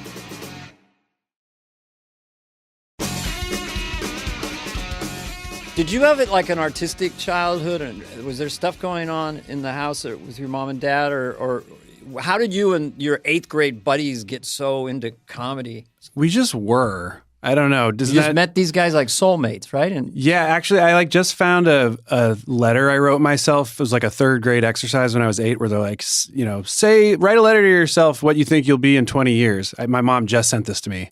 Wow. From the basement. And it was like, I'm going to be a famous comedian and I'll be married and I'm going to have 2 kids. And I was just like, oh shit, it's all exactly what happened. How cool. Wow. That's how old were you? 8. I don't know why. Honestly, it started, not to blow smoke, but I used to sneak into the TV room in our house and watch the Saturday night's main event, the WWF wrestling thing. And it was only on once a month. He wasn't on that. And every other time it wasn't on, it was SNL. So by accident, I started watching SNL because I was like, oh, it's not on, but what's this? And it was right when it was your first cast. And that's when I got into the show. So you were like 12 or something, or 10, 12. I mean, honestly, I might have been like 8. Yeah. Fucking shit. Trying to think. Wow, that's cool. I'm 44. I'm glad it didn't Dana's fuck up. 90. So I didn't make you want to quit. Like, that guy's No, such I was a like, dick. you can do this? This is allowed? I want to be know. like that guy. I'm pointing at you right now for people because you can't see us, but I'm pointing right at you, Dana. We can never forget that. I mean, it'll hit me sometimes. If you're up there in a costume on a stage somewhere doing something, you go, this is my job, really. It's the greatest. Also, somebody's right now watching. I'm working. I mean, you guys probably grew up watching SNL. Yeah. It probably wasn't Possessed. that different from how it was for me and exact my same. For cast. me We were to like, run into Dan Aykroyd at the show Yeah. was just nerve-wracking. yeah, and then he talks to you about his vodka for like an hour and a half. Yeah. Well, you don't have to leave the show. Yeah, you talk about investing. He was an investor early on. it's insane to bump in anyone from that original cast. It's crazy. When they They're walk the in your rock stars. office, you ever see them walk Yes. around the offices? And Aykroyd came in, knock, knock. I All know. right, sir. Fair enough, sir. That's right. He's good about it too. Aykroyd's very like, I liked what you did. That was Yeah, very funny. And you're like, holy shit, this is Yeah. crazy. Every Yes. time I run into him, he goes, the church lady was kind of, sir, it was sort of a perfect comic character. If I see him at the 50th, I'm waiting for it. I go, hey, Dan, what about Did you go to the 40th? I was at the 40th. yeah. Fun, right? I did a video with Sandler. We did the thing about everyone breaking. Oh, you did? Yeah, Oh, they put it in Shit Can Alley, but it played well online. Shit Can Alley. You Well, mean first in of all, the that stage? should be your next musical video, Shit Can Alley. Do you mean you presented it from a bad spot on the stage? No, I did not make that up. People used to talk about at the table read if you were in the second half of the read, Right. in the middle of the second half, that's Shit Can Alley where nothing plays because I never everyone's heard that. I love exhausted. it. Yeah. And then once everyone knows there's 1 or 2 left, they laugh again. Yeah, it's And not so- bad to be the But you and very Sandler, end. it got Yeah. on, right? Of course. It aired and it played well, but it was like people were partying already and drinking and walking I think around. Mike and I went on last, didn't we? Wayne's World? Were you dead last? I thought we were dead last. That's great. Well, see, but that's a good spot. Then they're I said waking we up should going, it's almost close over. Yeah. I said we should Yes. be either really angry or really flattered. I said that to Mike right before he went out. I think probably a little of both. It worked out. You know, it was interesting. I probably shouldn't say this. Say anything you want to me or David. It was such a comedy room, and people are so fucking like SNL competitive that like the monologue opening thing was Timberlake and Fallon Yes. doing like SNL through the years, and it was like a full on crowd pleasing showstopper. Yeah. and half the room was kind of like arms crossed, like. And I was like, crossed, negative Jesus, energy. I don't want anything I do to air in this room. We're all wounded little clowns. Yes. If he does good, then I don't do good. and everyone at home was like, this is the greatest thing I've ever Dude, seen. I was doing bye-bye and Jane Curtin was yelling, fuck you, to me from the front row. Yeah, take your own advice and skedaddle. Curtin of all nice Jane people. Curtin was cool. She's wonderful. Were you gonna? Will you be at the 50th? We ask everybody. If I'm invited, I gotta go, right? You're gonna be invited. You never know No, at this let's- point. we'll- I heard there's no +1s. That's always weird. So my wife's not coming. Wait, that won't go down well. I heard there's no you +1s. know, you weren't at Vanity Fair the other night, right? I didn't go because of the knee. Oh, the knee. I That's just right. want you to know I was invited, though. Oh yeah, at Dana, this Vanity Fair thing. I should have brought fucking Dana. Oh, I couldn't. I was That's the point. invited I couldn't for- bring anyone. I was invited for 25 years, never went. So finally, they stopped inviting me. Oh, got it. For people Well, at you can home, still go now. they hear about that Vanity Fair party, like the Oscar party, right? Yeah. So there's one at Gallo's Huge. after that, which is really fun, and that's at least I know him, so it's easier. But Vanity Fair, it's not an audition, but you just hear when if you want to go to the Vanity Fair. I always thought I was always invited. And then one year I go, hey, I didn't hear about the Vanity Fair. I think I want to go to that and bring my buddy. And they go, it's just so tricky this year. I'm like, oh, what does that mean? They're like, I can't go. And they're like, it's not that. It's just that you can't right now. And I'm like, so it is that. And then, but for people listening, you see pictures of the Vanity Fair party, but it's a fun party, but they stagger you. Yes. So you either go like Apatow. I didn't know anyone, and I got no +1. And I said, I think I'm going to go. I get home from my shows. I just want to go at least do something. I can't stay all the way awake till a guy's party, but I go, I'll just go to this one. Oh, wait, what's my time? Yes. And so it gets a little sweaty. I got 9:30, which is pretty good. 9:30 is not bad. This is all embarrassing, It's Dana. the cool group. It's cool kids. And they go, you're right between Gigi Hadid and Harvey Weinstein. So they let him out, just they furloughed him. He's there. I'm like, this is the only thing you get out it's for? It's cruel and unusual not to let that man go to that party. So I and go then they put him right back embarrassingly. But 9:30 is not bad. One year I got midnight and no +1. I didn't go. Too embarrassing. Now you got Fly on the Wall, so it's a hit podcast. No, they know. This is it's intense. So you're going to be... But back to our guest. No, I want to tell him because I want to say because he's done this. It's embarrassing that when you go and you go you get out by yourself, and I hit Apatow and I say, "Are you there?" And he goes, "Oh, I got here at 5." I go, 5. He went at 5. What do you have a head cold? He went to. How does he sound? Do it again. Yes. Let's go back. Everyone has a little Apatow. You cop an attitude and just say the name. You do the thing we do. I'm Judd Apatow. How you guys doing? I'm Judd Apatow. That's pretty funny what you did. That was really funny. Yeah, that's good. Yeah, he does say that. He does say that's funny a lot. So anyway, very generous. I get there. I go to the press line. All the I hit right when all the models hit, and they're all 50 feet tall. And I go, "Can I just cut in front of you guys and just?" And they're like, "Is someone talking?" And so I go. I remember I went up to Jessica Alba. I go, "Oh, I thought you were Nancy Pelosi." That was my joke to her. Yeah. And she goes, "Fuck you." And I go, "No, she's right behind you." And I go, because it's funny. Because one time she kicked me in the ass at the Golden Globes, and she said, "Hey, Fats." And I turned around. I don't even know her. Nancy Pelosi? No, I know. I'm sorry. I knew. That's funny. And I fell for it. Hey, Fats. Can I do my name? No, I saw Nancy Pelosi at Wendy's once. No. I tried to get you back. Nancy. Nancy Pelosi always looks like she just sat on something cold and wet. That's not. Sorry, that's my Nancy Pelosi joke. We'll finish this. No, there's no story. I was just saying it's on. embarrassing, and I went there, and that was it, I guess. So Just- Wait, why did okay. Alba call you Fats? She did because she thought it was funny, and I thought it was funny. Oh, okay. If you really were fat, that would be insensitive. Yeah, I didn't care. It was back in the Dark Angel days. Oh, So we're I talking. didn't- We're talking Dark Angel era, That's when Alba? that's when I used to get to go to the Golden Globes. Oh, yeah.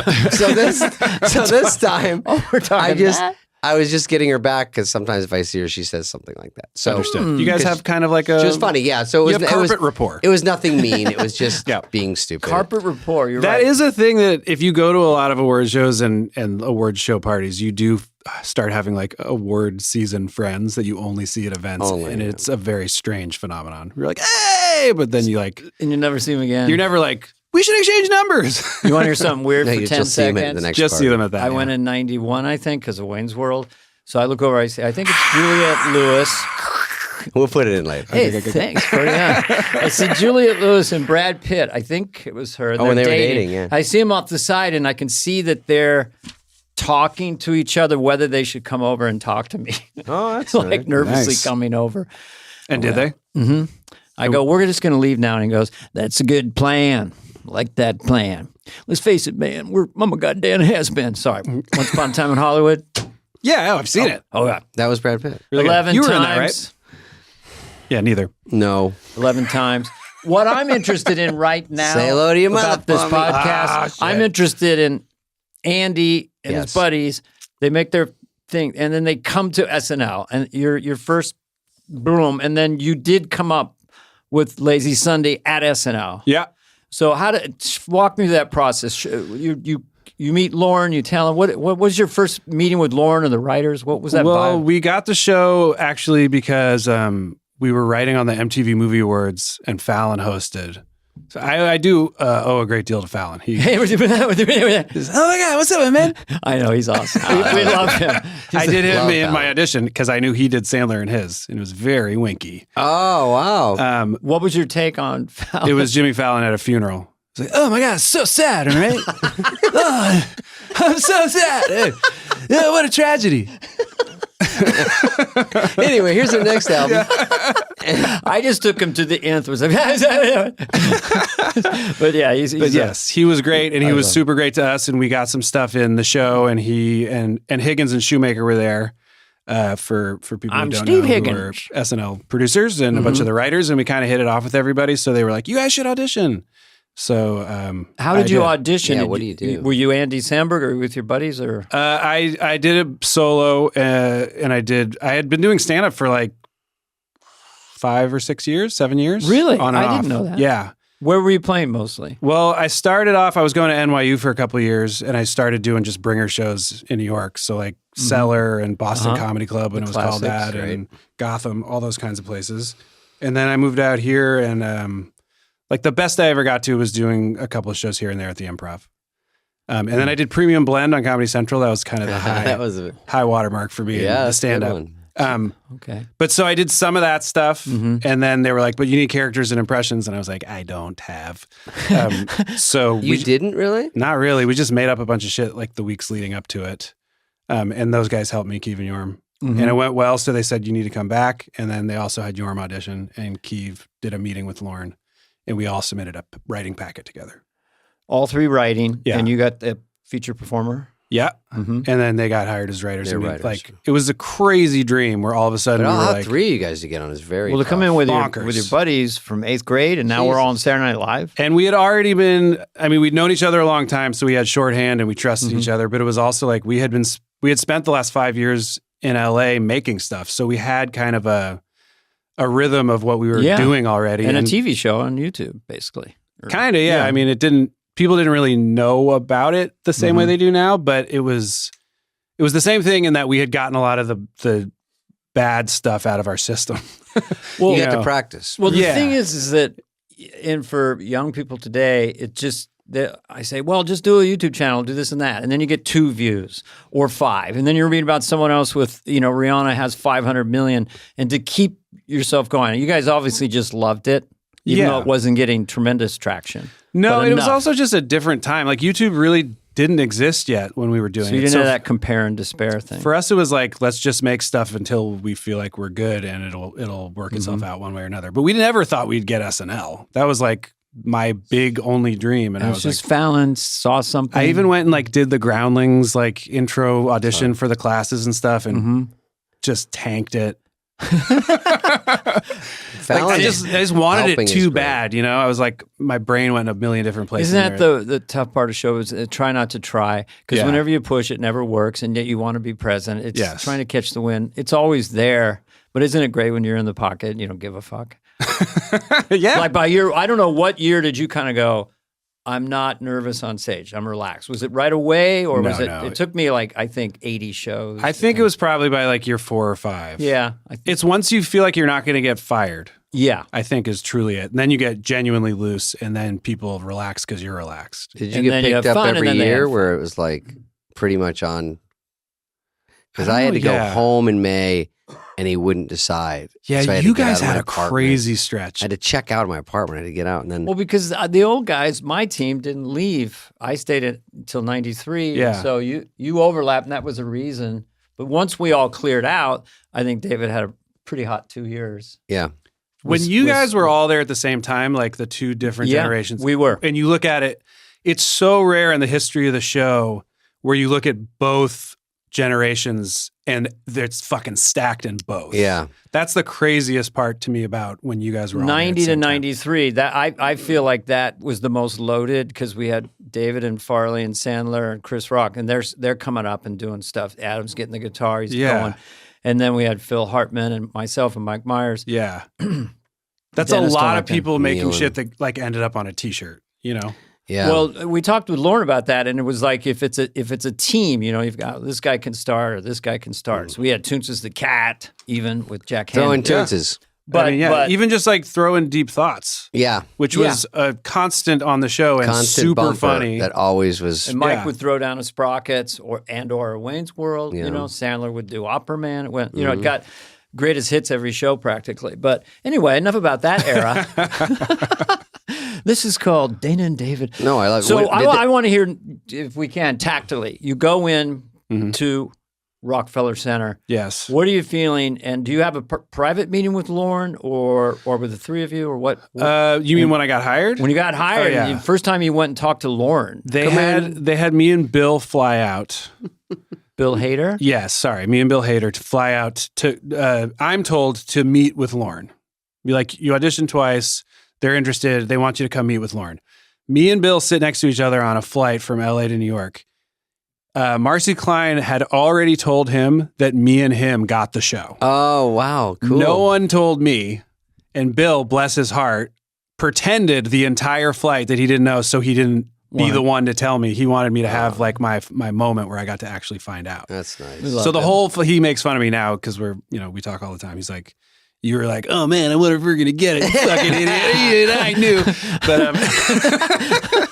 But so we get there. He goes in for his meeting, which is just saying hi to Lorne because he knows he's got the show. Then I go in and I talk to Lorne, maybe 10 minutes. And it's Lorne, so he gives you nothing. Mentions nothing about anything. Was there anyone in the room?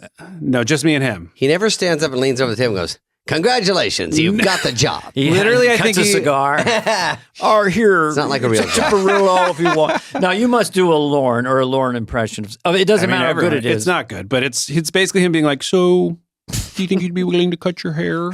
I'm like, willing to cut your hair? It was really crazy long. I was like, oh yeah, I'll shave my head if you want, whatever you want. And I was like, on coke. But that's basically. A very specific Lorne. And he goes, and you think you could do this? You think you could live in New York? And I was like, oh yeah, I've lived here before. I lived here for 2 years recently. He's like, okay, well, we're going to all go out to dinner, so you should come. And I was like, okay. And I walked out and I looked around and it was like Jen and Shookus were there. And I was like, and they were like, so? And I was like, I don't know. What happened? And they were like, you got it. So they were the ones who told me. Official. But Lord never went like, we're hiring you. Those words never came out of his I never mouth. heard that either. Yeah. I don't think he ever does. Some lieutenant comes up and yes. And then and I immediately fell on the floor. So where did you go to dinner? Do you remember? Orso. And how many people were in that dinner? Because that's kind of it might have been Orso. a big thing to be invited. Orso was a big one for Tuesday night dinners when I was there. I remember wherever we went, it was in that theater district area. Yeah. Mm-hmm. And it was me and Bill and a few other people. And Conan was there at a different table. And they were like, oh, Conan, you should meet. These are going to be 2 new cast members. And I was just like, fun. Freaking the fuck out. We're like, my life just got so cool. Yeah, it's a cool factor. He would come up to us and go, well, if it's not shitty, crappy, and cruddy. Oh, yeah. And being all tall, too. Yeah, so tall. So alpha dominating. That's an animated show. That's a funny one. Shitty, crappy, okay, right after when you did impressions, like you said, like I didn't really do impressions too many, but when did they assign you one or say, hey, can you play this? Or did you do Marky Mark? That one, all my impressions happened on accident. Yeah. Like, I think Emily Spivey and someone else were the first ones to be like, oh, we put you in this thing as Nick Cage. And I was like, I don't do Nick Cage. But so I just worked on it and it ended up being something I found out that I could kind of do. And Wahlberg, I was doing some bit with Jonah Hill, actually. We were hanging out in the summertime and he's like, you kind of sound like Mark Wahlberg right now. And I was like, ooh. Yeah. Anything to get on the fucking show. Yeah. So I tried that. And I wrote it with Steele. But say hello got to a great hook your mother with for me Wahlberg. is the funniest thing to say. Wait, which character says that? He does Wahlberg. Oh, You're with a Wahlberg. I saw donkey him or talk something. to animals. Yeah, he talks to animals. That was Steele's idea.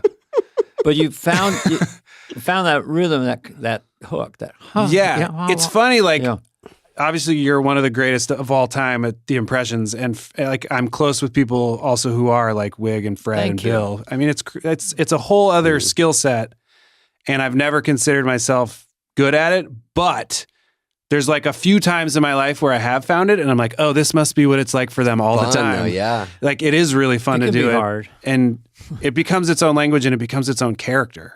You know, well, that's the thing. It part. becomes a character. So I know many incredibly accurate impressionists that aren't intrinsically funny. Yeah, but since you're a comedian, when you did it, it was funny, and also it was accurate enough that it represented Mark Wahlberg. Sure. So it worked completely. How many times did you do that? It was kind of a hit. I think only twice. Really? Yeah. And you did it to Mark Wahlberg. Well, he came on the show and to basically, he did a whole thing where he was like, I guess they had asked him about it and he said something negative, and then I think him and his team were like, oh, we don't want people thinking I'm being too much of a bummer about this. So he came on and like pretended like he was going to kick my ass.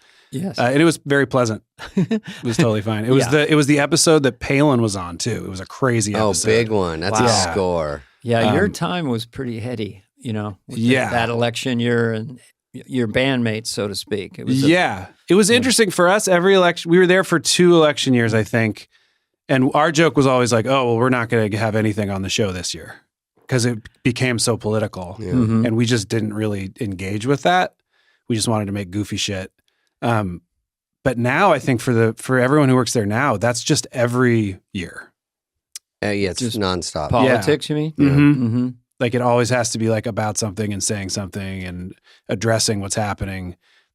I think they have less opportunity to just do kind of weird ideas. The world changed. Mm-hmm. Yeah, and it's probably going to change back. I mean, that's how it's historically happened. I like acid humor the best. I like the silliness the best, if I have to say, madness. And coming full circle back to you.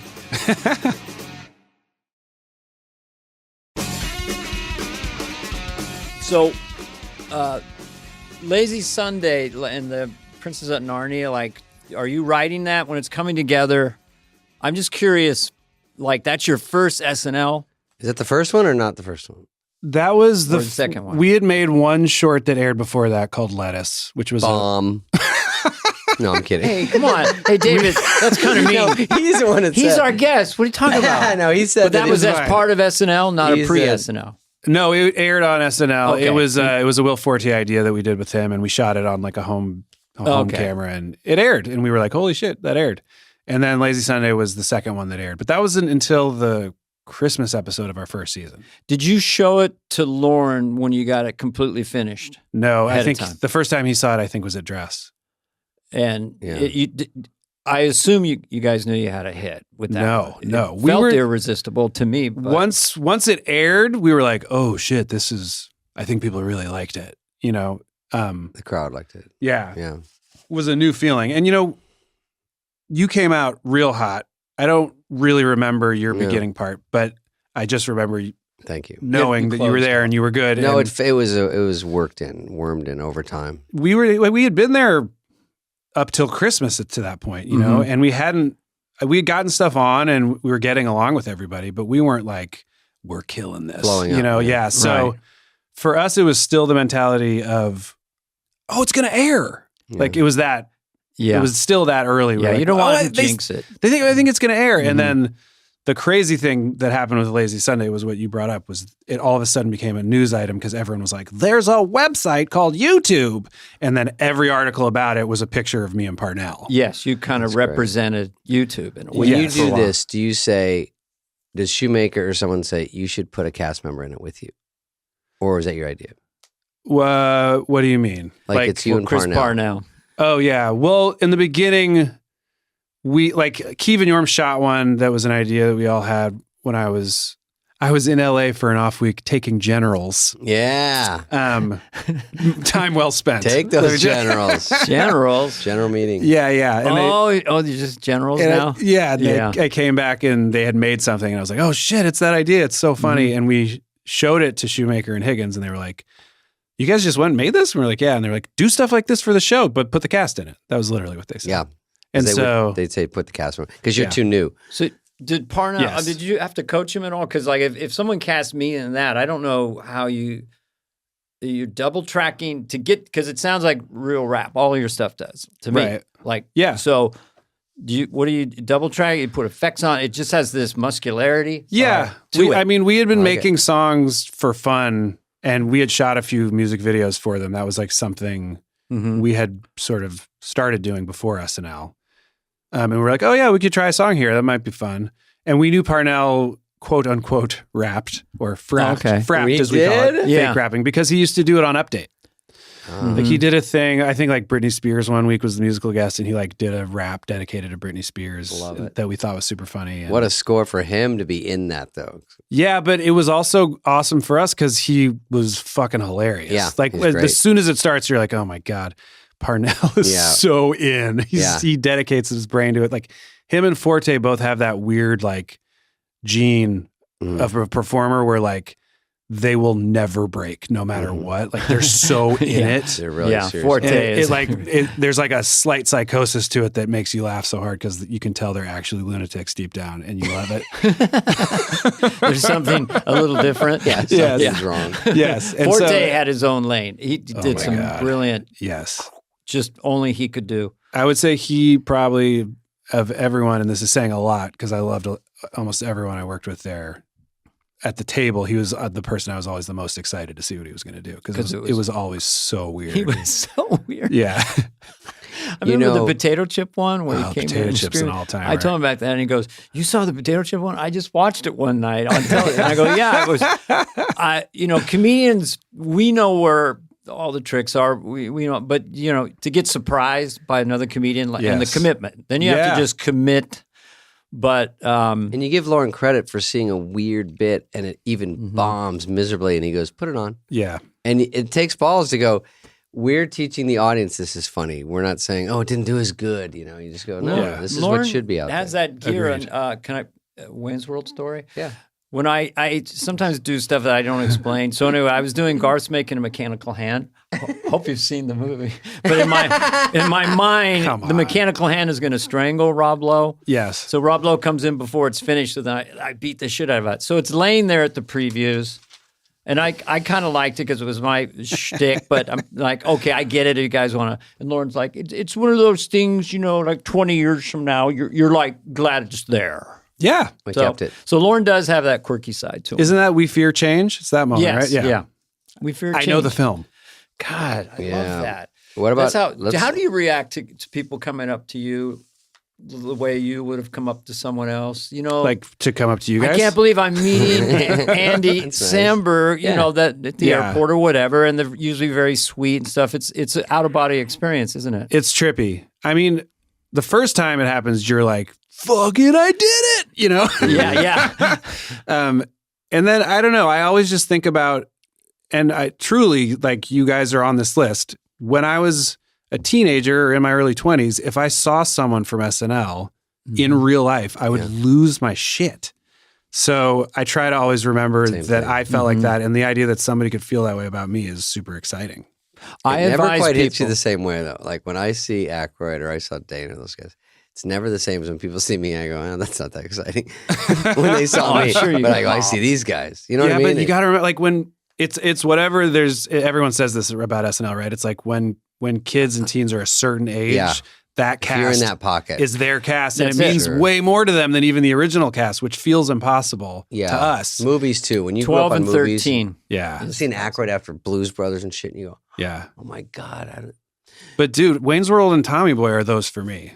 Yeah. Way more than Blues Brothers. Nothing against Blues Brothers. Yeah. It's just those were my years where I was like, holy shit, I can't believe that they're getting to do this. And it makes me feel like I have a place on earth. Like literally. Because you want to do that stuff. Yeah. Shit, and I still quote those movies like every week.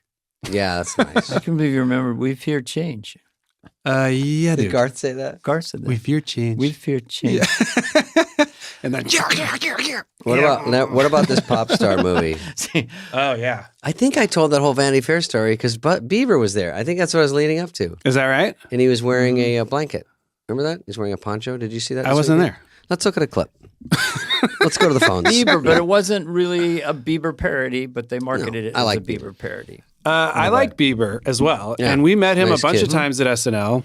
I'll say this. Super talent. I mean, obviously in that moment, it was like he was one of the biggest pop stars in the world. Of course. He still is. So we're making a movie about that world. So there are definitely jokes in it that are inspired by him. Like, sure. And you exaggerate a situation like he's a big pop star. What's the funniest version of everything doesn't mean it's about Bieber. Correct. It's about... But there's also a lot of stuff about a lot of other people in it too. And then a lot of stuff we just kind of made up. Yeah. I will say this. Judd, who, bless his heart, is the reason we got to make that movie. Oh, that's right. Judd did fully produced it, fully ushered it, told us like, hey, if you guys wanted to make a movie like that, I'll produce it, and just gave us basically a free pass to make a movie. Yeah. I think he was in line with Universal more about making the marketing feel a little more Bieber leaning. Mm-hmm. And we were like, this is Judd. He doesn't fucking miss. So whatever you guys want to do. Sure. And then we ate shit at the box office. Ate a whole big pile of shit. On a movie that's that is funny, though. That's a very colorful way to put it. But I've been in a couple of stinkers. I'll tell you what, it wasn't because of the marketing or the Bieber stuff. It was just like people didn't want to go to the theater for But it. also, But people now hasn't it found a reference place? it still. Sorry, isn't it kind of a cult film in a way? Is that like the people who are going to love it are going to be quoting it and possessed by it? I'm assuming. I mean, most of my favorite comedies didn't do well in theaters. Most. Wayne's World obviously is an exception. And you know, there's exceptions. There's Anchorman, which is one of my all-time favorites. That did really well. But generally speaking, you know, like we were kind of like riding Spinal Tap's coattails. And when it came out, I just kept reading stuff about how when Spinal Tap came out, it was in like 6 theaters or something. You know? Yeah. There was like Wet Hot American Summer. There's a bunch of ones. Oh, Wet Hot in Spinal Tap. And that's right. Geez, you know my whole... You were in Spinal Tap? Andy Samberger is interviewing me today, and we're having I was in Spinal Tap, the mime waiter with Billy Crystal. That's right. It's super funny. Wow, how fun. But to me, that movie was, to your point, that was sort of like, God, they can make a movie like that. It's like the first mock documentary that I'd seen is like, this is so cool. It's won higher. Have you watched that movie anytime recently? Maybe not in the last couple of years. It's crazy how well it holds up. Like just the pace of it, and it doesn't seem like it's rushing at They're all. not pushing, yeah. But it doesn't unreal. waste a second of your time. Like it's just like type bit. Every joke is funny, and they get out, and it moves, and the story makes sense, and you actually kind of care in the end.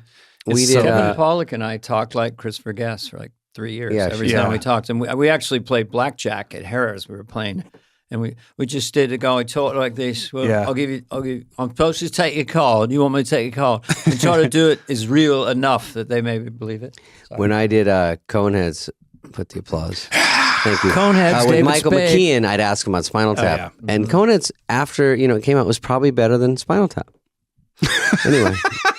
Coneheads was great. Yes. Coneheads had so many funny people in it, and it never just gelled. Well, I love perfectly anything together. where they're called coneheads and their heads look like cones. It's perfect. I always like the nail on the head. Maybe it was too on the money. I auditioned for Spinal Tap. You might find this interesting. I came into Rob Reiner and the whole cast. I'm auditioning. You did? Yeah, to play the drummer or something. Great. And then I go, this is nerve-wracking. You guys are all friends, and I'm just walking in here. And so they all goes, oh, we get that. They all just immediately left the room. they just got out of the room. I'm waiting there 5 minutes, and they come back in. They go, "Oh, we're a little nervous. Well, how long have you been in here?" You know, but I think they felt sorry for me, so they gave me the mime thing. Dude, this guy was in Grown Ups too. Was I ever? Oh, the cheerleader scene, which was a good hysterical. Group. That was a fun day. That was a great thing to use guys like you, where not to waste your time. It's like one bit funny and get out. I mean, that's the thing too that I know about. Once Sandler likes you and puts you in stuff, he'll be like, "Just come do a thing." And you're like, "Okay, we'll figure it out later." Andy, what's that doing? He has a very sweet, whispery. So thing. we're gonna do a thing. And you'll be like with a bunch of suds on you and stuff. You're gonna be so funny. There he is. Adam has a lot of best. Yeah, the best. A lot of rhythms to him. And he's in Hotel Transylvania. We should talk about some of these As are you. monster things. Dude, you were in the fourth one, right? Yes, Andy. Yeah. Were you? Yeah. Was Selena? Yeah. Oh, Adam wasn't. Correct. Oh, that's right. Yeah. You've been in 4. We've been in 4 together. We've been in the I was in 2. trenches of Hotel.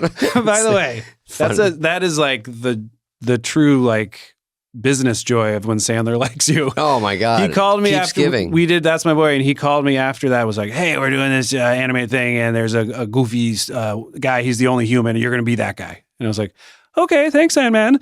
And then like 4 movies later, it pays off. Oh my God. I'm just like, okay. I have a story about that, Dana, but it awesome. involves Andy, unfortunately. Okay.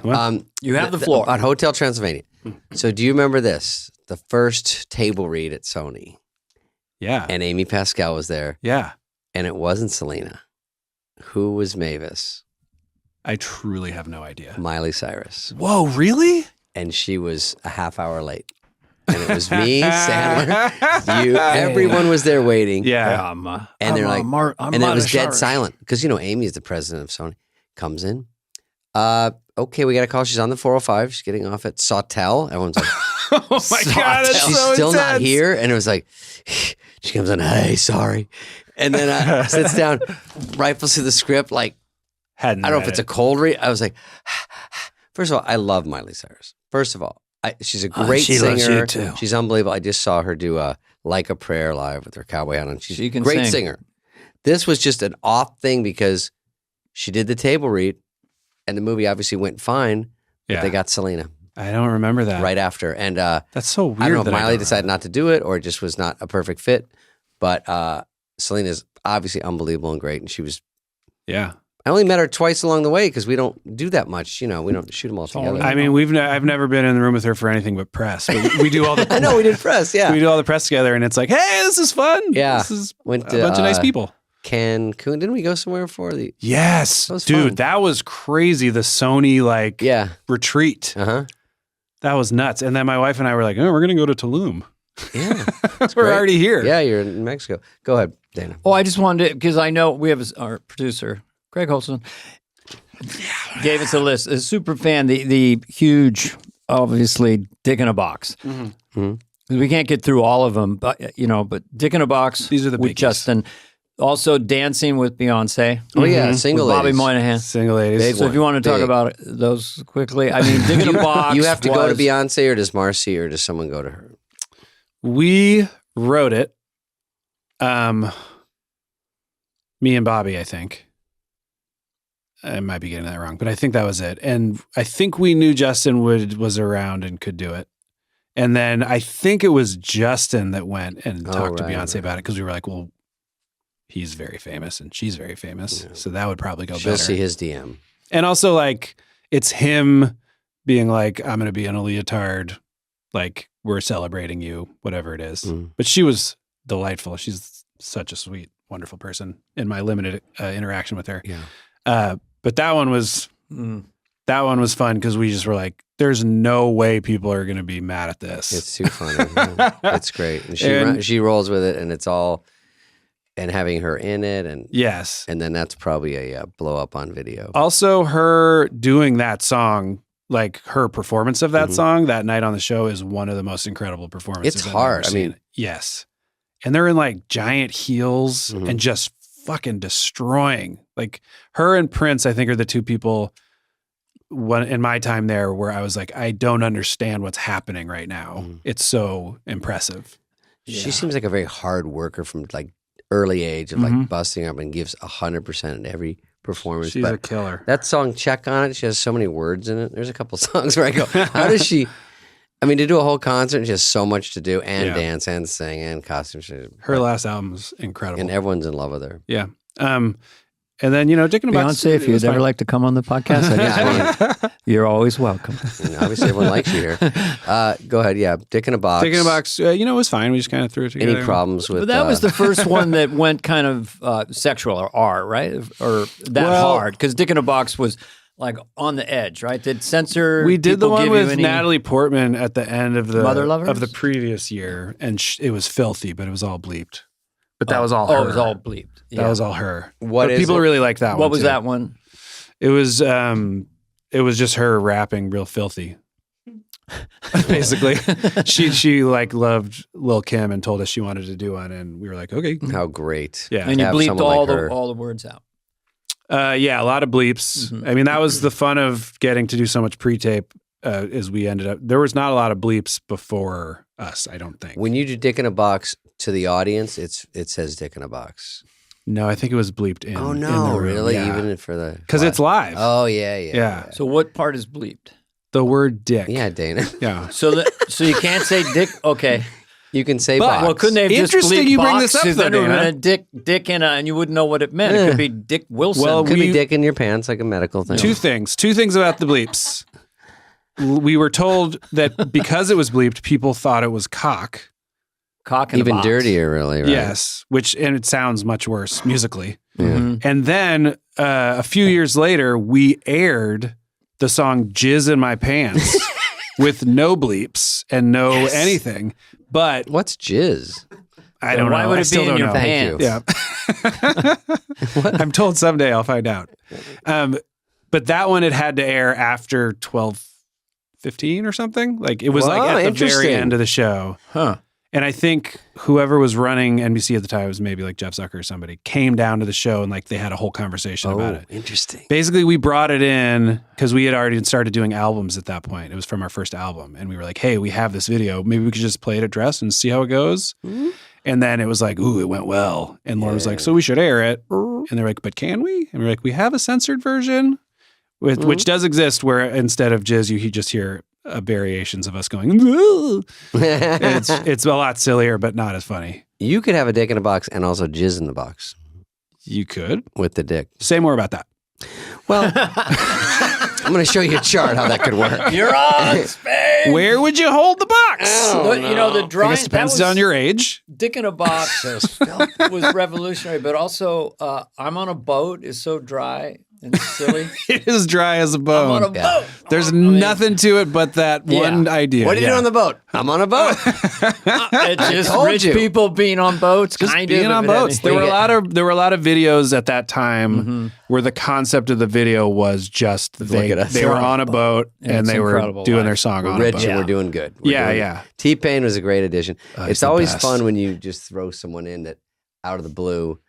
I think you pan over to him at the beginning, like you go down the line, and that's a laugh, and then that's like an old, like almost like Marx Brothers style reveal. Yeah, it's hard to get people. We were trying to get people for stuff back in the show, and they don't know till last minute, and unless it's Geraldo Rivera, they're not coming. Oh my God! I mean, especially once you start going into the music world.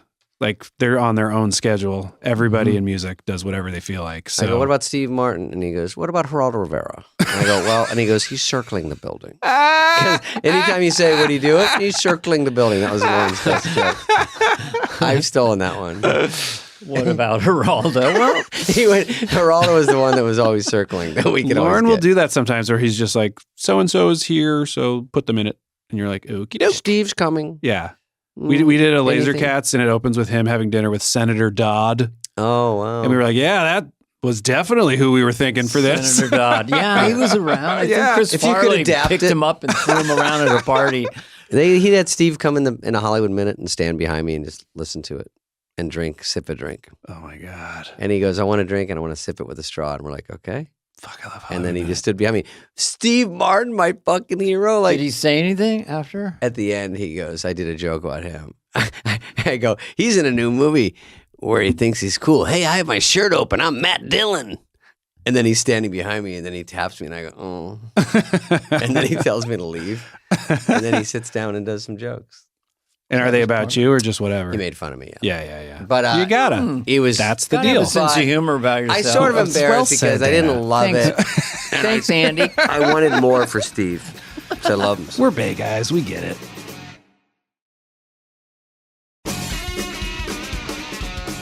All right, give something else to him. Give him another I know compliment. that you love. I read that you especially had a fond heart for a Great Day. I do love a Great Day. Cool video. It has pathos. It's funny.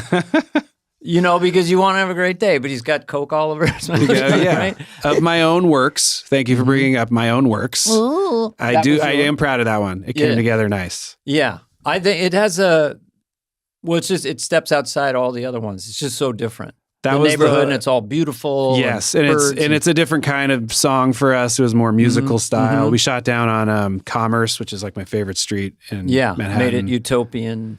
Yes, in front of the Cherry Lane Theater. We've shot there a few times. We shot this Ahmadinejad one with Fred down there too. I love that street. Anyway. Wait, I forgot to ask about Digman. Oh yeah, that's my show. Digman is a show. By the way, I saw a billboard for it on my way over. It's huge. Already? Yeah. I saw it too. I was like, hey, it's real. I was thinking the voice you did. I rolled down my window and said, interviewing him. Yeah. Interviewing him. And me, I was like, please fucking let Dana have seen this. Dude, billboards are all that matters. Is it out already? Are we promoting it? March 22nd. Okay. And I think it comes out right soon. then. So yes. We'll be out. That's today. Digman is available because it's so hard to find shit on It's today. No, but where do you get it? Oh, Comedy Central. Comedy Central. I know. So old school. Hey, Sandberg, But yes, look, the 90s called. But we're on after South Park, so it's the best slot you get. Oh, the best slot in history. Is that your South Park? Yeah. That's good. The dirtiest fucking... this is South Park guy. Hi, how are you? I just shit my pants. I'm 3. This kid just fucked me in the ass. I'm That's like, God really damn, is this a good. real show? I can't believe what they get away with. When I see those clips on Instagram, I go, this is from a real show, or is this just a clip they made up? Or Because is it it's a parody so of a fucking show? filthy. I like it in my ass. Meghan Markle, yeah, they're in print. Hey, that guys, sounds South Park crazy. guys, Trey and Matt. if you guys ever want to come on the podcast. Beyonce's going to be here. do It's going this. to be a What if they all want to come the Come same on, day, though? Andy will come back. I would come No, back. Digman. So, Digman, tell I us just watched what it last is. night. Did you? Oh, yeah. Oh, awesome. They got it to me. Yeah. What's the Digman. It's an He's an Archie. Yeah, he's an archaeologist. They call him Archies. It's a show set in a world where archaeologists are the biggest celebrities in the world. Mhm. So like there's like a Met Gala, but it's the Archie Gala. And everyone's wondering cool. like what museum they're going to be hired by. And it's super silly. I made it with my buddy Neil Campbell, who wrote on Brooklyn Nine-Nine and Comedy Bang Bang and stuff. And I've been working on it for fucking 2.5 years. It is. How many Because the episodes animation is takes it? so long. First season's 8, and we're hoping there'll be another one. Yeah, it was funny. I just watched it last night, and there's an assistant archaeologist. Yes, Mitra Juhari, who's super funny. Oh, okay. I was wondering who that was. Yeah. Yeah. Do you She's need any? funny. If there's a season 2, do you need any guest voices? Are you in? Would you guys want to do it? Yeah. Yeah. If I it's, mean, we got motherfucking Emperor's New Groove right here, motherfucker. Yeah. all right. I was Remember thinking that one? I can do 2 He knows his things. way around animation. I can do a llama or an invisible man. Okay, first the llama. I think that sound the same. Well, let's hear the llama. No, because they all Or sound. invisible man. The llama is, look at me and my bad self. That's no touchy. Yeah. That was one that was a Ooh, blast rappy? to do. That's yeah. a funny movie. That was a great one. That was, That was a great comment. Yeah, you and Warburton. come on. This Come was on, solid mahogany. The poison, Cusco's I'm poison. on The a poison company. He and goddamn Eartha Kitt playing Yzma were Eartha so Kitt was in that hilarious. one? Yeah. Have you seen that movie? It's Dana, wake up. genuinely just like shockingly It's funny, isn't it? I Yes. couldn't Well, what believe year it. did it come out? Took me 3 years. 90s. What do you right, mean? Dave? 3 years to shoot it. Oh, It's so hard. it was because- mocap, Say it again? motion capture. I don't know if it was mocap. Did you get it through a general? Did you think do it a was general when you got it? SAG-AFTRA. Oh yeah, you get, Did he get it through he a snagged general? it. Oh, I snagged it I through had a general. a general at Disney. General Uh-huh. meetings are where you go in and they tell you you're good and then nothing ever happens. Correct. I had one a couple weeks ago. They want to meet. They just want to. They just want to. Would you like to play twins? There you go. You should be both in, guys. You should be You're in both movies. guys in the scene. Writes Yeah. itself. How would you like to clumps it? The clumps, but more clumps. The white Clumps it. clumps. That's like the Eddie Murphy movie. It's called Clumps It. you got. That's what we all call it. Do a When, when you're clumps more it. than one part, you're clumpsing it. See, what they do is they cut tape. They let him do 4 hours of makeup change, then they start the camera again. It's like magic. Yes, once he did it, it kind of should have been retired, I think, because that was the end. Like, you're just like, how is this possible? No one understood. It How was- can he yes. possibly? One guy's Arsenio sometimes. That's true. I don't think that's No, that how it's was in. pronounced. What other movie is it? Coming to America. Just came to me. Oh, Okay. yeah. Wait, Okay. so Emperor's New Groove, I'll play Llama, and but the show Digman is it is funny as shit. I was just Thanks, watching it man. last night. Thank you. Good job. It's Andy Samberg. Come on. So yeah, and he's Well, got that's the. I mean, not You have a everything. brand. Not everything you ever do is like we're going hard, funny. But this one is. It's that. just jokes, yeah, we're joke, trying joke. to do as much, And it's a good jokes as story. possible. is so it you follow it. PG-13 or a soft R? It was kind of It's rough. a little. It's there's Do some you have bleeps. all that stuff on there? Everything's in, but when it airs on network, it'll be bleeped. The fucks will be bleeped, and everything else can air. What is that network mean? Comedy Central? Yeah. Oh, so because they've got a few in there, but it's not overdone. No. We They're- try to sort of parse them out. No, it's clever, but a couple times I go, oh, it's a Yeah. bad word. Yeah, it's not softy. Nasty. But that was kind of the idea. No, Like we worked good together, on Brooklyn. Thanks. Yeah. And we loved making Brooklyn, but it's NBC. So there were plenty of times we were like, just want to make a show where we don't have to Just cut. something borderline gets killed. I've done that before, and you go, this Yeah. isn't even. We got to compete out there. Exactly. It's very hard to argue because you're like, who's going to care? Yes. Our hope is that we made something that people in comedy will like it. They say that the half-hour show, network show, is kind of the best schedule for a human being. Well, yours was even harder. Mine was harder than his. He did it live. Mine is straight sitcom. You were 17 hours a week, right? About 16.5. And once it's like a hit total. and everyone knows their parts too and no one's stressed, you just show up, smash. The audience is there to love it. Oh, yeah. And you were single camera, so. Yeah. Will and Grace got down to a science 4-day weeks, 3-day weeks. You know, I worked at Radford as a PA. You did? I worked on Spin City. Oh, really? Spin City. I can't believe it. Get out of here, Sarge. Sorry, Hey, he does Michael J. Oh, Fox. you guys both. Hey, guys, what are we doing here exactly? It's a soft Casey Kasem. Gotta give me a minute here, Sarge. Come on, Sarge. Give me a minute. I'm Casey I've quoted that a Kasem lot. playing Michael J. Fox. In what, Prisoners of War or something? That's- Casualties of War. Casualties of War. The worst one to do an impression of, no one saw it. But you're doing it with Sean Penn. Yeah. He's What are we like, doing? We're going to get this VC gook whore. Getting a tattoo. Hey, come on, guys. Getting a tattoo. I know it all. Come on, guys. yeah. Yeah, man. It's Casey That's Kasem, classic shit. basically. Is Come it on. really? It's a little Come on. lower. There was a No, little it's bit. different. But your Casey's But good. you just take it back a little bit. Come on, Sarge. Don't make the audience think it's easy. Audience! No, It's you gotta not go- dissimilar. I'll give You you got to that. go on your tiptoes, open your eyes with, I'm. hey, Yeah, Doc, that's this is Oh, my God. I we're love not it. home now. By the way, when I was there, though, it was Charlie That's actually Sheen. very good. It's Charlie Sheen. It was Charlie Sheen. It was post Fox, so it was a different Oh, vibe. Spin City. Yeah. Yes. Did you do the sketch Hookers and Blow with Charlie Sheen? Did I do that? Yeah. Were you in it? I don't think I was in that. That was Matt Piedmont wrote that.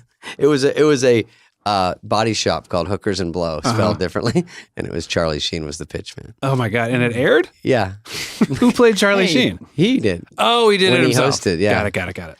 Okay. Well, good for him. Yeah, By good. the way, Hot Shots, really good. Hot Shots is funny. It's really funny. All right, what's your Blizzard wrap up? Man or Shy Ronnie? Oh It's like a little God. game. Oh, Shy Ron, you got to do it with Rihanna. That was Yeah. the shit. Fuck. She's the coolest. Yeah, that was kind of one of the sillier things So I saw. good. The cool thing Shy about Ronnie her- character was just so. And her doing it is unbelievable. Her doing it, but now whenever I see her, which is not often, she sees me and she goes, "Shy Ronnie." Oh, cute. Like I don't know if she knows my name, Oh, but yeah. I'm happy with what I get. Unreal. You got everyone loves. God, everyone's you know in love with Rihanna. Yeah. Damn. Good job. I'm jealous. We're doing All our right. wrap up. Well, should we talk about the Oscars? I don't know. Just kidding. Fill in the blanks. It's a new game we have. Yeah. Oh, Then shit. you're And outta you can here. always say pass. Okay. Lorne Michaels is. My dad. We never got that. No, that's a good one. I thought that's what everyone would say. He is kind of everybody's dad. Go to your room. He's 13 months older than me, but he's like, One time I had been doing pretty well after a couple of years, and I like did the bit, where you where you force it and you make your hands touch. Like he was reaching for his popcorn. Oh my God. And you're like a meet cute kind of thing. Yeah. And I was like, oh, look at that. And he was like, slapped my hand. He went, I am not your friend. that's very And I was like, okay, yeah, sorry, Lauren, sorry. Yeah, sorry, sorry. I like Lauren even says anything like that. It's And good. it do you still remember makes any me laugh. Lorneisms? And we always do this on the show. I mean, he does.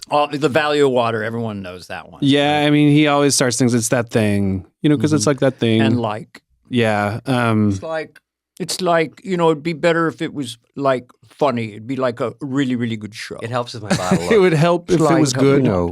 Yeah. This is the last. We have 2 weeks off. It would help to if go it out was on good. A Is it good going? note and rather a low note. I know that church that's lady all this designed to relax us. Emily Spivey, I don't know if you guys know her. She was a writer for a very long time on the show. She used to do a bit in the rewrite table where I can.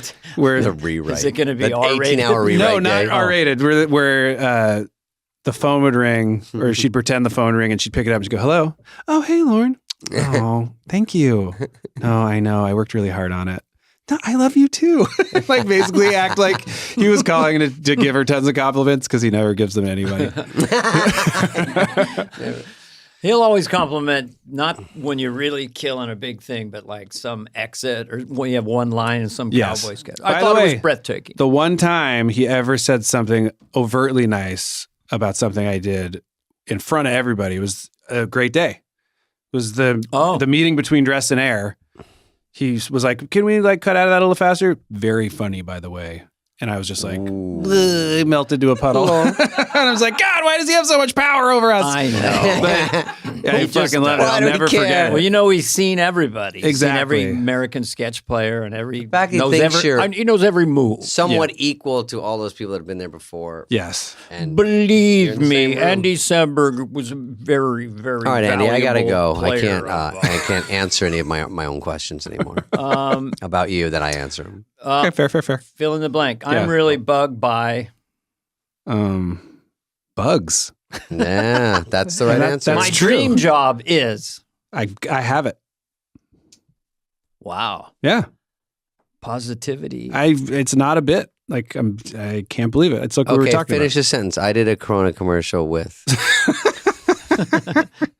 Snoop. Yeah, Snoop Dogg. I'll tell you one thing about those commercials. Mm-hmm. When you do them, you're like, oh, it's fucking Snoop. These are funny. This is going to be great. And then you don't realize they're going to air them 7 Incessantly. billion times and like make people hate you, even if they like it the first 100 times. Yeah. But I should have known. They're well known. What was your By the way, mic the drop? money's worth. There was always a On little the thing beach. right at the end. You're with him, and then there's something right at the end. You do a little eyebrow thing or something. I'm sure I've seen it. Well, I did a few with them. Yeah. There's more coming, by the way. God Oh, no. damn it. I know. I sold out. God damn it. Cha-ching. I took the checky. No, Andy. No, Dana, I have a I Fritos turned down one so coming many up. commercials in the 90s. I regret it to this day. Did you? Getting commerce now is cool. Ryan Reynolds just made $200 million Oh off my some God. gin product. He makes so much money. Yeah, there's can't nothing stop either. There's Tell nothing him to wrong with that. relax. All Good that for him. means is freedom to do what you want. It is annoying that he's making so much money and he's good. Yeah. You're like, and God seems damn really it. Tell him to nice go save and the bank. funny. You wish he sucked a little bit. Yeah. But instead he's like No, he's funny. good. He and has an Yeah. advertising good-looking. company, a management company. He's got a phone company. yeah. And his movies are all big and you want to watch owns them. Northern I California. know. He's good.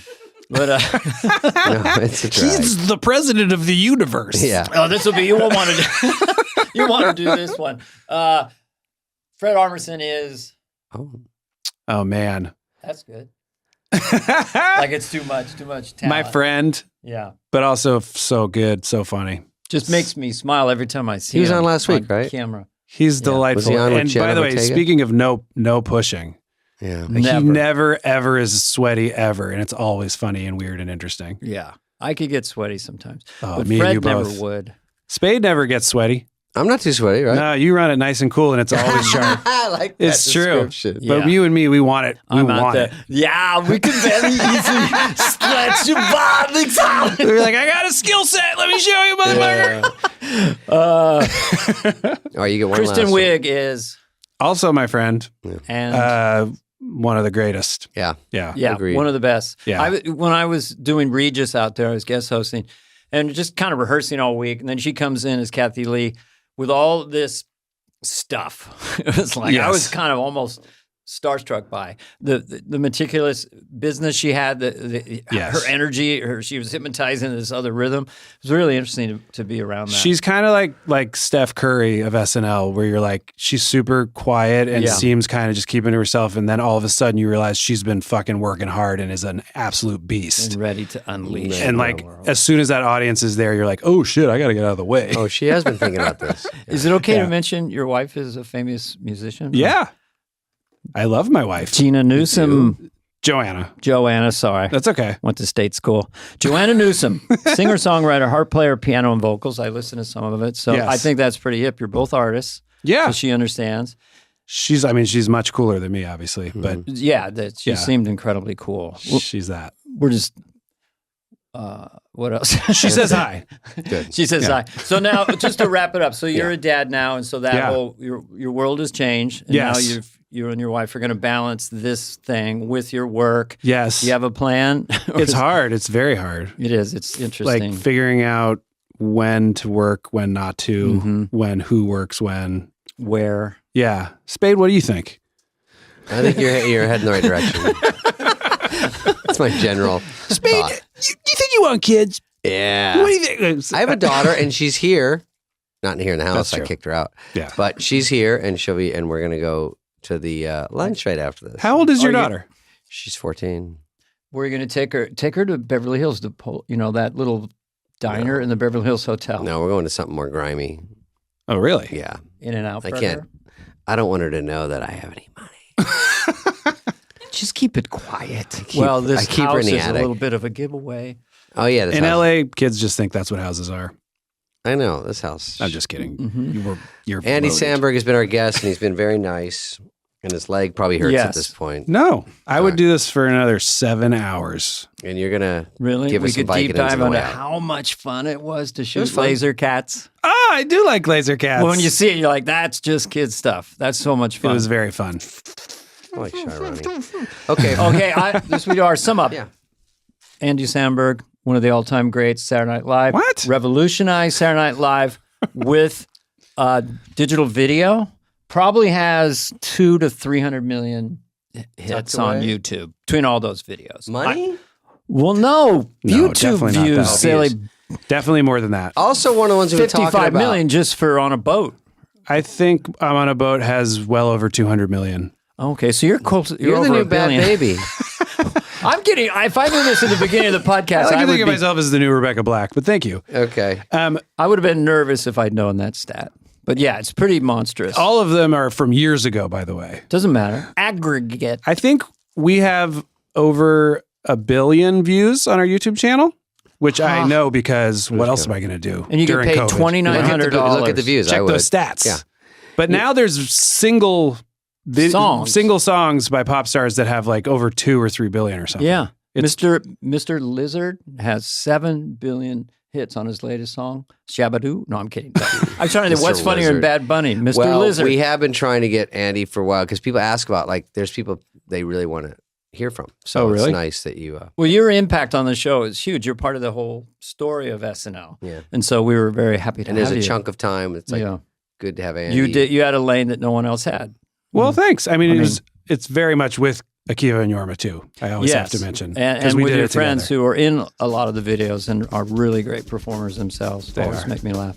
They're great. All right, Those let's are my take buds. Let's take our Yeah. picture. All right. Thanks, Andy. Thanks. This has been a podcast presentation of Cadence 13. Please listen, then rate, review, and follow all episodes. Available now for free wherever you get your podcast. No joke, folks.